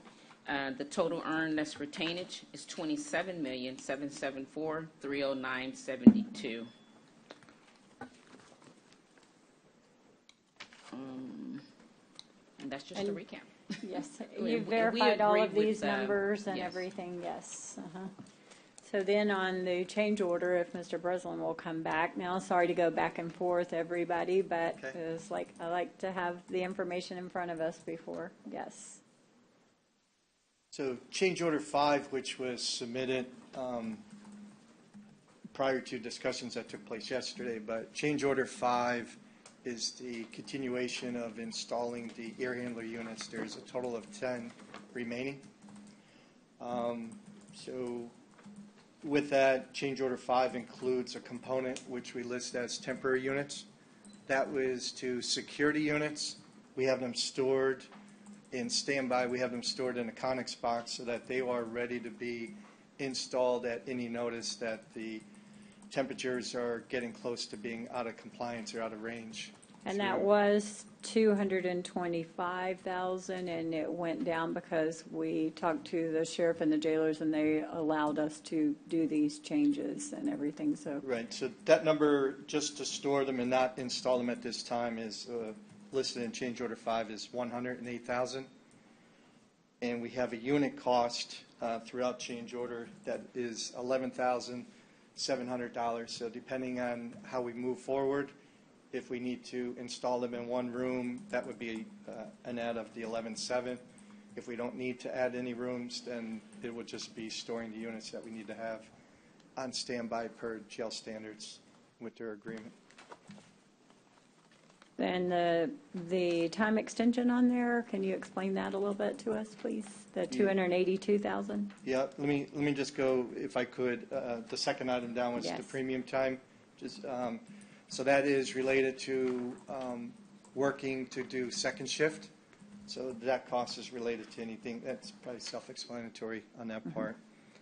The time extension is what it relates to its time. So that's time for site supervisors, management time, job trailer, any site costs that we have that is due to the project being extended from where it originally was planned. Originally, under change order number 4, we were going to be doing 3 units at one time. Change order 5 is listed as 2, with another discussion about doing it 1 at a time. So if you look at it in a way of, if you were to go in and do a project, let's say we were doing roofs or windows, and we were going to go in and do 8 buildings. Those 8 buildings have crew members along with materials. That's not the part that we're discussing in change order. It's the part of managing that project. If we were to go through, if we had 8 buildings, 2 buildings were placed on hold, we're still there with our full-time site supervisors and management team. We're going through, and if it was decided at the last minute that, okay, we're going to move forward with 2 buildings, that project was priced of doing a project in 8, say it was 8 months period, with doing all those projects with the efficiencies of the team. So having something on hold and placed back to get started That's what this time extension is related to. All the full-time staff that's extending this until completion of the project. And you did drop that amount as well after discussions with me. Correct. Yes. Yeah, and that was reduced down to the 282. And I wish you would drop it even more, but. and then general conditions, that is having our bond insurances, that work, which is being extended till the completion. So in front of you is change order 5, and what transpired from a phone call and emails yesterday. The discussion right now is that they're leaning to do 1 unit at a time, which is what the sheriff and the captain. So this was based on doing 2 units. So there is some discussions about changing that if we're going to do 1 unit at a time, which I would call change order 5A per se. So that does have an uptick to it. And I see we have someone from the jail here. Do you want to comment about that or anything? You have to come up to the microphone, sorry. I saw you come in, sorry, Chief. I'm here for other purposes, but I'm not the person to ask. Oh, I thought maybe they sent you when you came in at this moment, so I thought maybe you wanted to add something in on this, yeah. That's okay then. Captain Willoughby, probably. Yeah, I figured it'd be, yes. One thing I could suggest, Judge, so most things relate to time. So if we were to extend it going 1 at a time, it's like looking at 2 more months to the project. So the units, the temporary cost is going to have an uptick, the premium time, everything will have an adjustment to it. If we were to go through with change order 5, which was focusing on 2 units at a time, if we move forward in that direction to see how things are going, I can come up with, which I have is the updated number for 5A, or do we go forward to see how things are going, that if we could pick up some economies, things are going, and maybe through with the jail with the sheriff and the captain, they see how things are going. It may not be as involved with the escorting and moving in and out. Do we reevaluate it at that time, that if we can see that we can still get the project done in the time during, like, call it 5, I wouldn't need to come back to the county for additional cost, but it's just something to throw out if that's an option. And what is your scheduled date to start on this now? I know we've kicked the can down the road quite a bit, Yes. but we're looking for a hard start date and moving forward. To be proactive, the temporary units have already been ordered. We have them secured. They came the other day faster than what we expected, so they're stored in the Conex box. Starting yesterday, ProTech we have involved. They're breaking down the new units that'll be going up for install. So they're actually today, tomorrow, and Friday breaking. We have 3 units for 5-1, 5-2, and 5-3 location. We have Circle scheduled Friday. They're coming up to disconnect the smoke detection or smoke detectors, which will start kicking in the fire watch that the jail staff will be monitoring. And then Tuesday, right after the holiday, we are going in to start Unit 5-1. So we have it all planned to continue moving as we're working this. One thing that came about today, Unit 7-3 has an issue that just happened. So I think, what we're probably going to do is continue with 5-1. That's how we've been scheduled. But what we're going to do then is switch right from 5-1 to 7-3 to get that unit up, which is limping along right now with something that just came up with. I think it was the coil. It's a call this morning that came up on the issue, which just goes to show how urgently we need this project moving forward again. Yes, ma'am. If these temporary measures were such a large item on the discussions that I was on the call with too, so. Yes, ma'am. Yeah. We have the 7.3 is leaking right now, so we need to get it fixed as quick as possible. Okay. So what our plan of attack is to keep things as to how we've had things measured with the breakout to continue starting for Tuesday. We'd like to move forward with 5-1 and then roll right into 7.3. But I think what we will do is we'll monitor the situation. Jerry and Juan will monitor the situation that if something was to happen, if we need to pull off 5.1 to get to there, we'll make that switch quickly if need be, if they can't continue with that for going in for the week to 2 weeks. I assume once you start 5.1, you're shutting down another unit, so it's kind of, you're going to have the same problem where you are if you leave that to go take care of the other job. Yeah, it's a matter of if it's just a temporary fix. Band-Aid, or if it's a if we need to replace- assist him with what his staff is working with. Okay, okay. This total amount is for $550,000, and I know you're talking about possibly having to come back to a 5A change order. I can highly stress that the county has searched high and low for these kind of funds to come up with this. I certainly hope that we all work together simultaneously well, because I don't know that there's another pot of funds that we can scrounge around to find for another change order.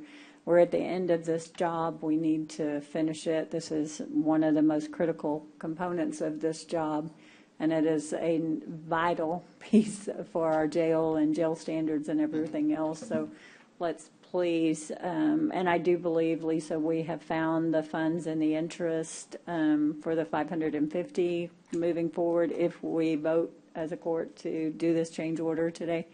That is correct. Yes. There is interest earnings available in Fund 19, our capital projects funds, amongst all of the capital projects, in the amount of $573,000. So it And we're just going to use barely 550 covers. of it on this. So like I said, I certainly hope that this proves fruitful and this isn't going to be more costly, because I'm not sure that there would even be a vote on the next one. So I'd like to share, Judge, as you're aware, Juan has a weekly cadence call, which includes him and his staff along with the jail personnel.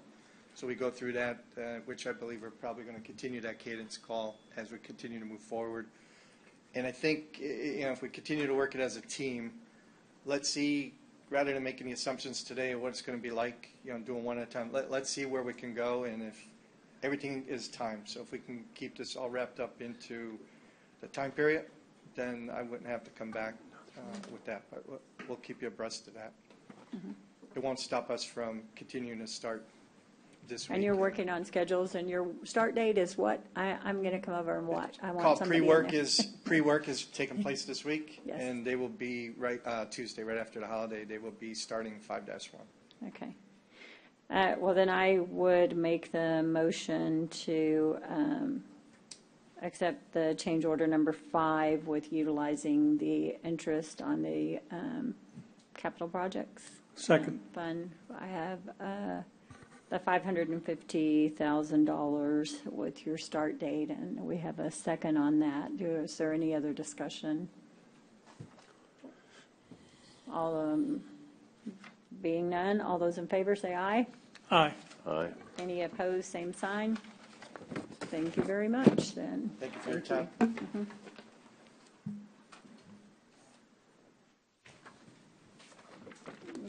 And then item number 3, discuss and consider authorizing Public Works to obtain cooperative bids for County Court at Law 5 new courtroom.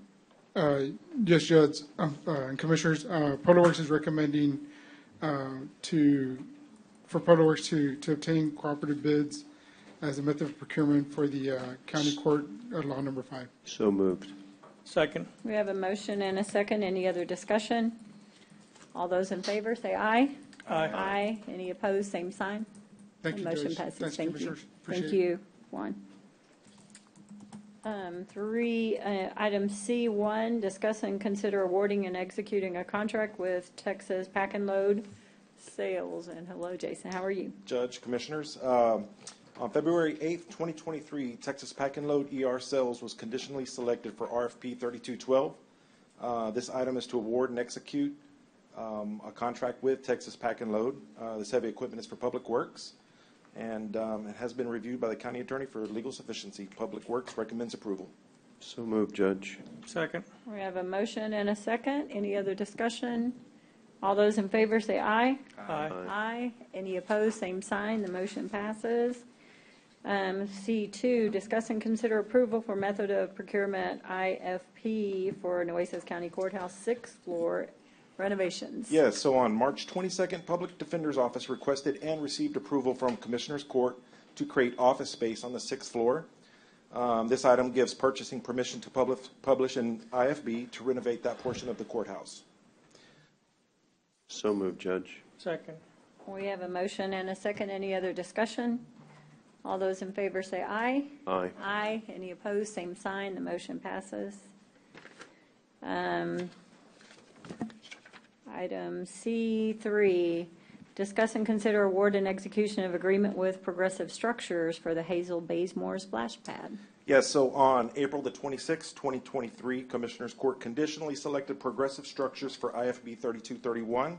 This item is to award an agreement to Progressive Structures for the Hazel Bazemore splash pad project. Expense in the amount of $498,799.17 is to be paid with ARPA loss revenue. The County Attorney's Office and ARPA Administration check the contract for legal sufficiency. So moved. Public Works recommends approval. Second. We have a motion and a second. All those in favor say aye. Aye. Aye. Aye. Any opposed? Same sign. Motion passes. Thank you. Item number 4, discuss and consider award and execution of agreement with Brizo Construction. Brizo? Yep. So, go ahead. I'm sorry. Go ahead. So on April 26, 2023, Commissioners Court conditionally selected Brizo Construction. This item is to award an agreement to Brizo Construction for the Hazel Bazemore restroom project. Expense in the amount of $557,090. Okay, to be paid with ARPA loss revenue funds. This contract was reviewed by the county attorneys and ARPA administration for legal sufficiency. Public Works recommends approval. So moved, Judge. Or second that. Any other discussion? All those in favor say aye. Aye. Aye. Any opposed? Same sign. The motion passes. Thank you very Thank you. much. And I think I will skip down to F2 very quickly, just because of our attendance here. Discuss and consider ARPA-funded purchase of e-citation county law enforcement civil service management and reporting application from Tyler Technologies for Constable Precinct 2. Is Daryl here? Yes. In the back.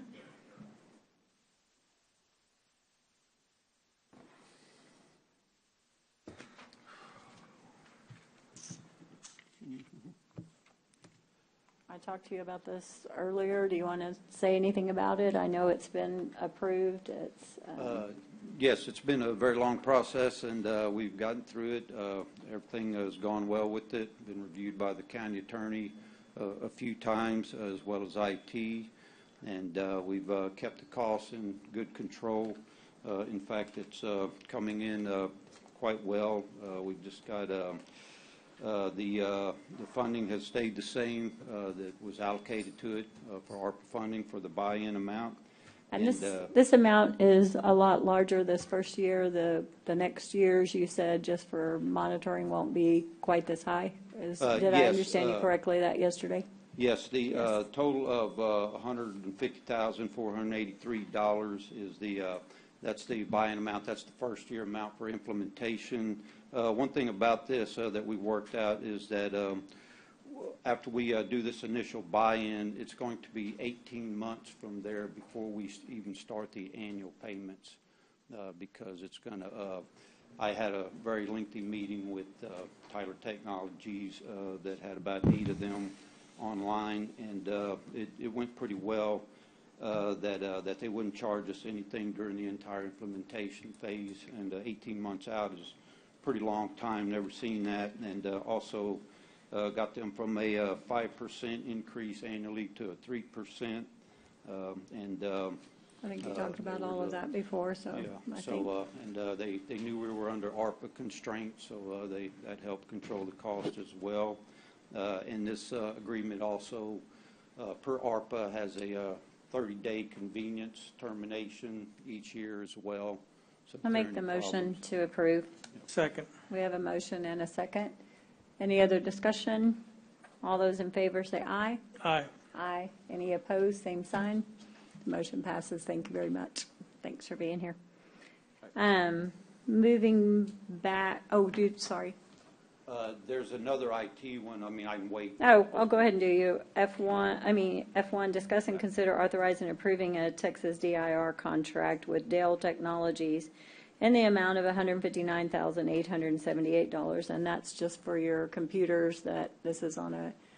Yes, this is the annual warranty refresh Yes, that we do. A couple of things here, they're a little different. One is that Dell now has their own DIR contract. Prices are coming in very well on this. And the thing about it with these warranties that we've been hit with every year, kind of pricey, but we need to do it. But anyway, we're actually getting caught up, and this time for next year, I'm working with Teresa on doing it's going to be in the budget process this time for approval, and it's going to be lower. It'll be, I think we're looking at about $50,000 lower than this, and so for next year, yeah. yes, for We next talked year, about just a that little the over other day. 100,000, and we'll be caught up. So annuals after that are going to be even much lower than that. And Okay. we stay caught up. We won't ever see any prices like this anymore. Do I have a motion? Second. So moved, and a second. I think Matos made the motion, Hernandez seconded it. All those in favor say aye. Aye. Aye. Any opposed, same sign. The motion passes. Thank you. Moving back to D1, auditor, approved budget change order number 14 for fiscal year 2022-2023. Good afternoon, Court. I respectfully request the approval of budget change order number 14 that is brought for your approval today. We are reallocating capital outlay in the general fund to cover those warranty replacements of computers that you just approved, as well as the AED additional units. We ordered 36 additional AED units that were previously approved by Commissioners Court. There's also reallocation of funding from court administration that was allocated for the auxiliary court to the capital project funds in order to purchase that capital outlay that they needed to start up. Does anyone have any questions? I make the motion to approve. Do I have a second? Second. We have a motion and a second. Any other discussion? All those in favor, please say aye. Aye. Any opposed, same sign. The motion passes. Thank you. Judge, What? Just Sorry. real quick, I just wanted to recognize former Commissioner Chuck Caslis, who's here today with us, and I'm sure he was bored and had nothing else to do. Just wanted Not to really. recognize him and say hello. Always happy to have you, sir. And he's got my favorite color on, Judge. Item number 2, approve capital project budget change order number 121. Capital project budget number 121 is being submitted for your approval. We are reallocating funds that were excess funding available after the expenses were paid and the project is completed, as well as previously unallocated resources and projects that have been completed. To the new projects that were created for the medical examiner's facility, as well as for the Diaz Park improvements that was approved earlier today. Does anyone have any questions? Do I have a motion to approve change order number 121? Second. We have a motion and a second. All those, any other discussion? Sorry. All those in favor say aye. Aye. Aye. Any opposed, same sign. And I believe you wanted to table number 3? Yes, please. Yes, I make a motion to table number 3 as per Lisa's request. So moved. We have a second. All those in favor? Aye. The motion passes. Any opposed, same sign. Huh? The date? Table to next meeting, June the 7th, I assume. Yeah, Yes, please. Because they're on the financial reports for monthly. Yes, sorry. June 7th. Have a gnat.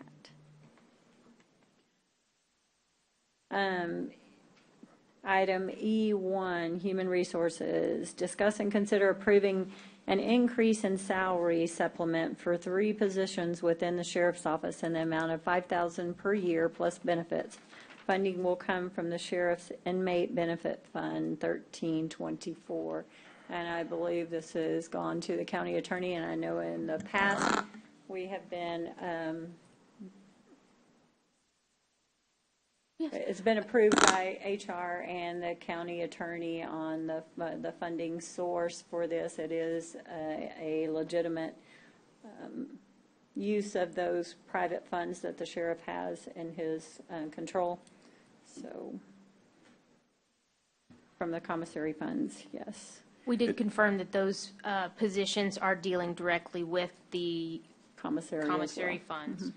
And being in the middle of dealing with funds that we gave as a one-time thing that people have perceived differently, my concern on any of these supplements is exactly that. So he is fully aware that this is on him, his commissary every year from hereafter with this increase. Well, we've had others that were fully aware of things too.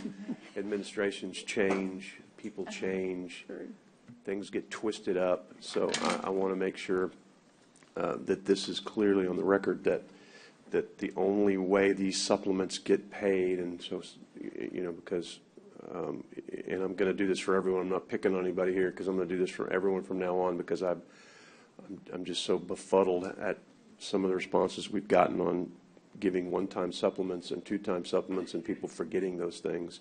So I want to make sure it's clearly articulated in the minutes for everything that we do going forward that this is not related to the general fund. We're not approving it related to the general fund. Not that we wouldn't in a budget or something like that, but that's not what this is. This is a supplement, of which I think it's great that the sheriff is doing this because these people certainly deserve it. But this is not something that the general fund will ever be responsible for, nor any of the other grant money that we've given, ARPA money, any of those things. None of that has ever been intended to be anything other than a one-time gift or one-time thing, because that's the federal rules.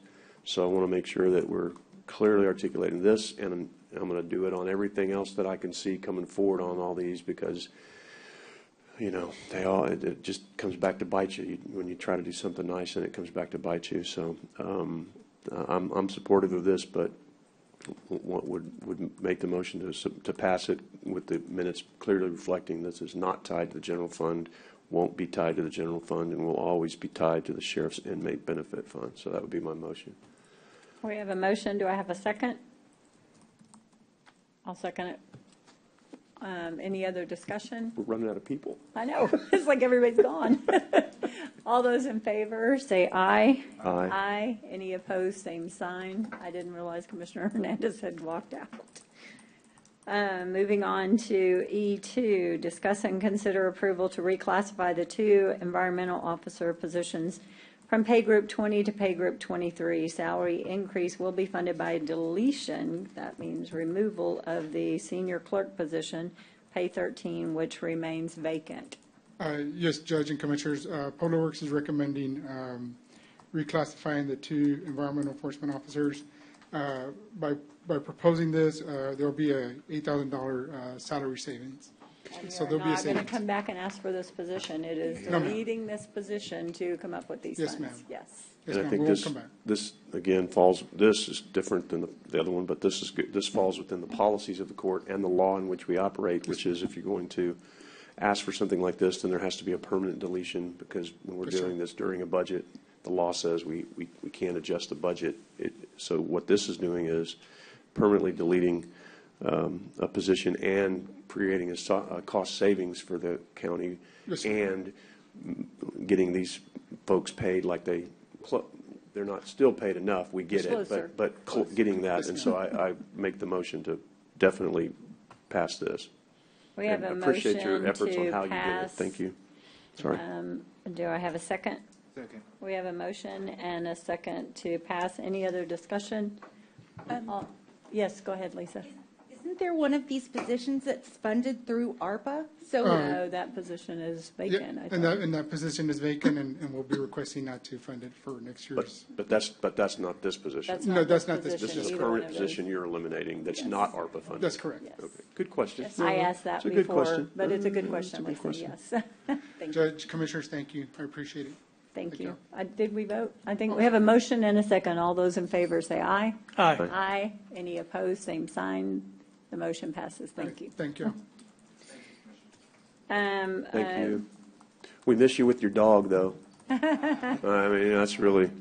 E3, discuss and consider approval to purchase of a 25-employee license for LinkedIn Learning for 6 months at a cost of $2,644.75 to be paid out of 1280-5311 employee benefits for the current fiscal year.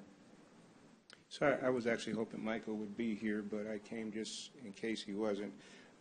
LinkedIn Learning is really an extensive library that can enhance the learning and development of our staff. And the request for this amount is in consideration of our implementation of Workday. In order for us to lock in pricing in October when the integration is completed, we need to go ahead and utilize these funds right now to gain 25 licenses. LinkedIn has an extensive library, as I mentioned. It will enhance every department in the county. I fully support it. I've received myself over 15 different certificates from LinkedIn. This is one in strategic human resources. These are the type of certificates that employees can receive. Normally, a certificate like this could cost anywhere from $600 to $700. With the negotiations we conducted with LinkedIn, Lisa, you can affirm, really negotiate a really outstanding rate of about $25 per person with the integration. I fully support it. If you just think about that, I think that amounts to about $37,000, which I know we will be presenting in October. But I just want to help you understand the value of this program. Even if we pay $35,000 for 1,500 licenses, which is what the estimated cost will be, if we hired a learning and training specialist, the going rate for an employee of that class is about $70,000. So almost double the benefit that we're paying, and to hire a manager would be about $110,000. So there's a lot of value in this program, and I fully support it and ask for your acceptance of the request. Just want to say I appreciate you all working on this. I mean, giving our employees, training that they may not want to pay out of pocket or could afford to, but also to show, I guess an added benefit package that they get with their employment here with us, right? There's only so much in pay groups and pay scale that we can offer benefits as far as insurance and time and leave, but this is another one. And so hopefully we'll see some benefits internally where people can use these to help maybe accelerate maybe advancement within our structure here. I hate to be in an organization where you train someone and lose them for a better opportunity, but hopefully, the word will get out that this is a well-trained organization, which I know it has been, but to be able to perfect your skills is something I think everyone tries to do and really should continue to do beyond whatever their education is. It's constant learning, continual learning, even as a professional. So thanks for bringing us. Great opportunity. Yes. Commissioner. Is that a motion then? Second. We have a motion and a second. Is there any other discussion? All those in favor say aye. Aye. Aye. Any opposed, same sign. The motion passes. Thank you. And I think do we have any adjournments in memory? Oh, yes. Yes, Commissioner Modes, please, go ahead. Thank you, Judge. I want to share the passing of Amber Nicole Barrera Rosales, daughter of Corpus Christi City Councilman Roland Barrera.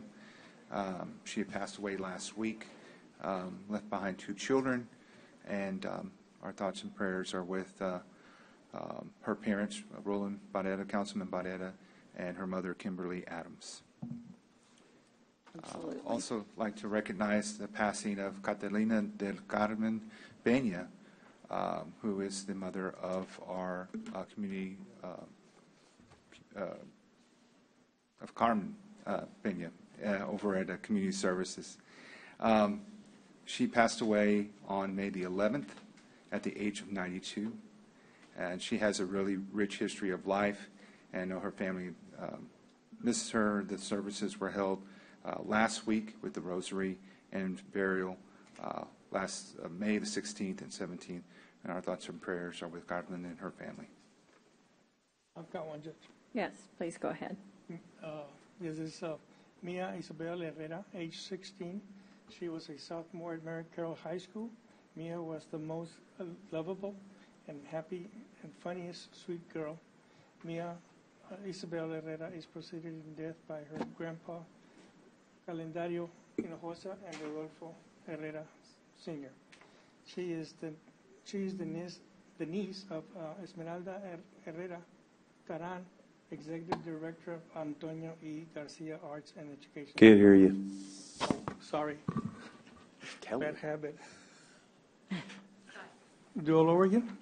So, Mia is, she was a sophomore at Mary Carroll High School. Mia was the most lovable and happy and funniest sweet girl. Mia Isabel Herrera is preceded in death by her grandpa, Calendario and Hinojosa and Rodolfo Herrera Sr. She is the niece of Esmeralda Herrera Taran, Executive Director of Antonio E. Garcia Arts and Education Center. Thank you. Does anyone else have any other? Yes. I have one, Judge. It is with a heavy heart that I'd like to ask that court also be adjourned in memory of Miriam Atchley, age 89, that passed away on May 21st of 2023. She was born on December 1933 in Minneapolis, Minnesota, to Frank and Adele Buckman. She was the oldest of 4 children and came to Texas in the mid-50s and met and married the love of her life, Burl Atchley, on October 3rd, 1958. Miriam was a homemaker her whole life. She loved to sew and crochet. She also loved to dance. She is preceded in death by her parents, her brother and 2 sisters, and her loving husband. Marion is survived by her 6 children, Valerie Christensen, Van and Vicki Atchley, Linda and William Nattell, Lori and David Zacher, Dale and Vicki Atchley, Darren and Allison Atchley, and she's also survived by 11 grandchildren and 8 great-grandchildren, Visitation and funeral services for Dale's mother will be held on Saturday, May 27th at Memorial Gardens Funeral Home. Visitation will be from 12 to 2, and the service will be from 2 to 3. Thank you, Lisa. Are there any other adjournments in memory? If not, I'll accept a motion to adjourn the meeting. Oh, go ahead, sorry. On item 5A, did you guys table it or discuss it? There was no action to take on it. No We didn't take okay. any action on it. Yes. Thank you. Thank you. Do I have a motion to adjourn? Oh, go ahead, Connie. Oh, do I have a motion to adjourn? So We moved. have a motion and a Second. second. Thank you very much. And all those in favor say aye. Aye. Yeah, you go ahead and stay. Thank you very much. This meeting is adjourned.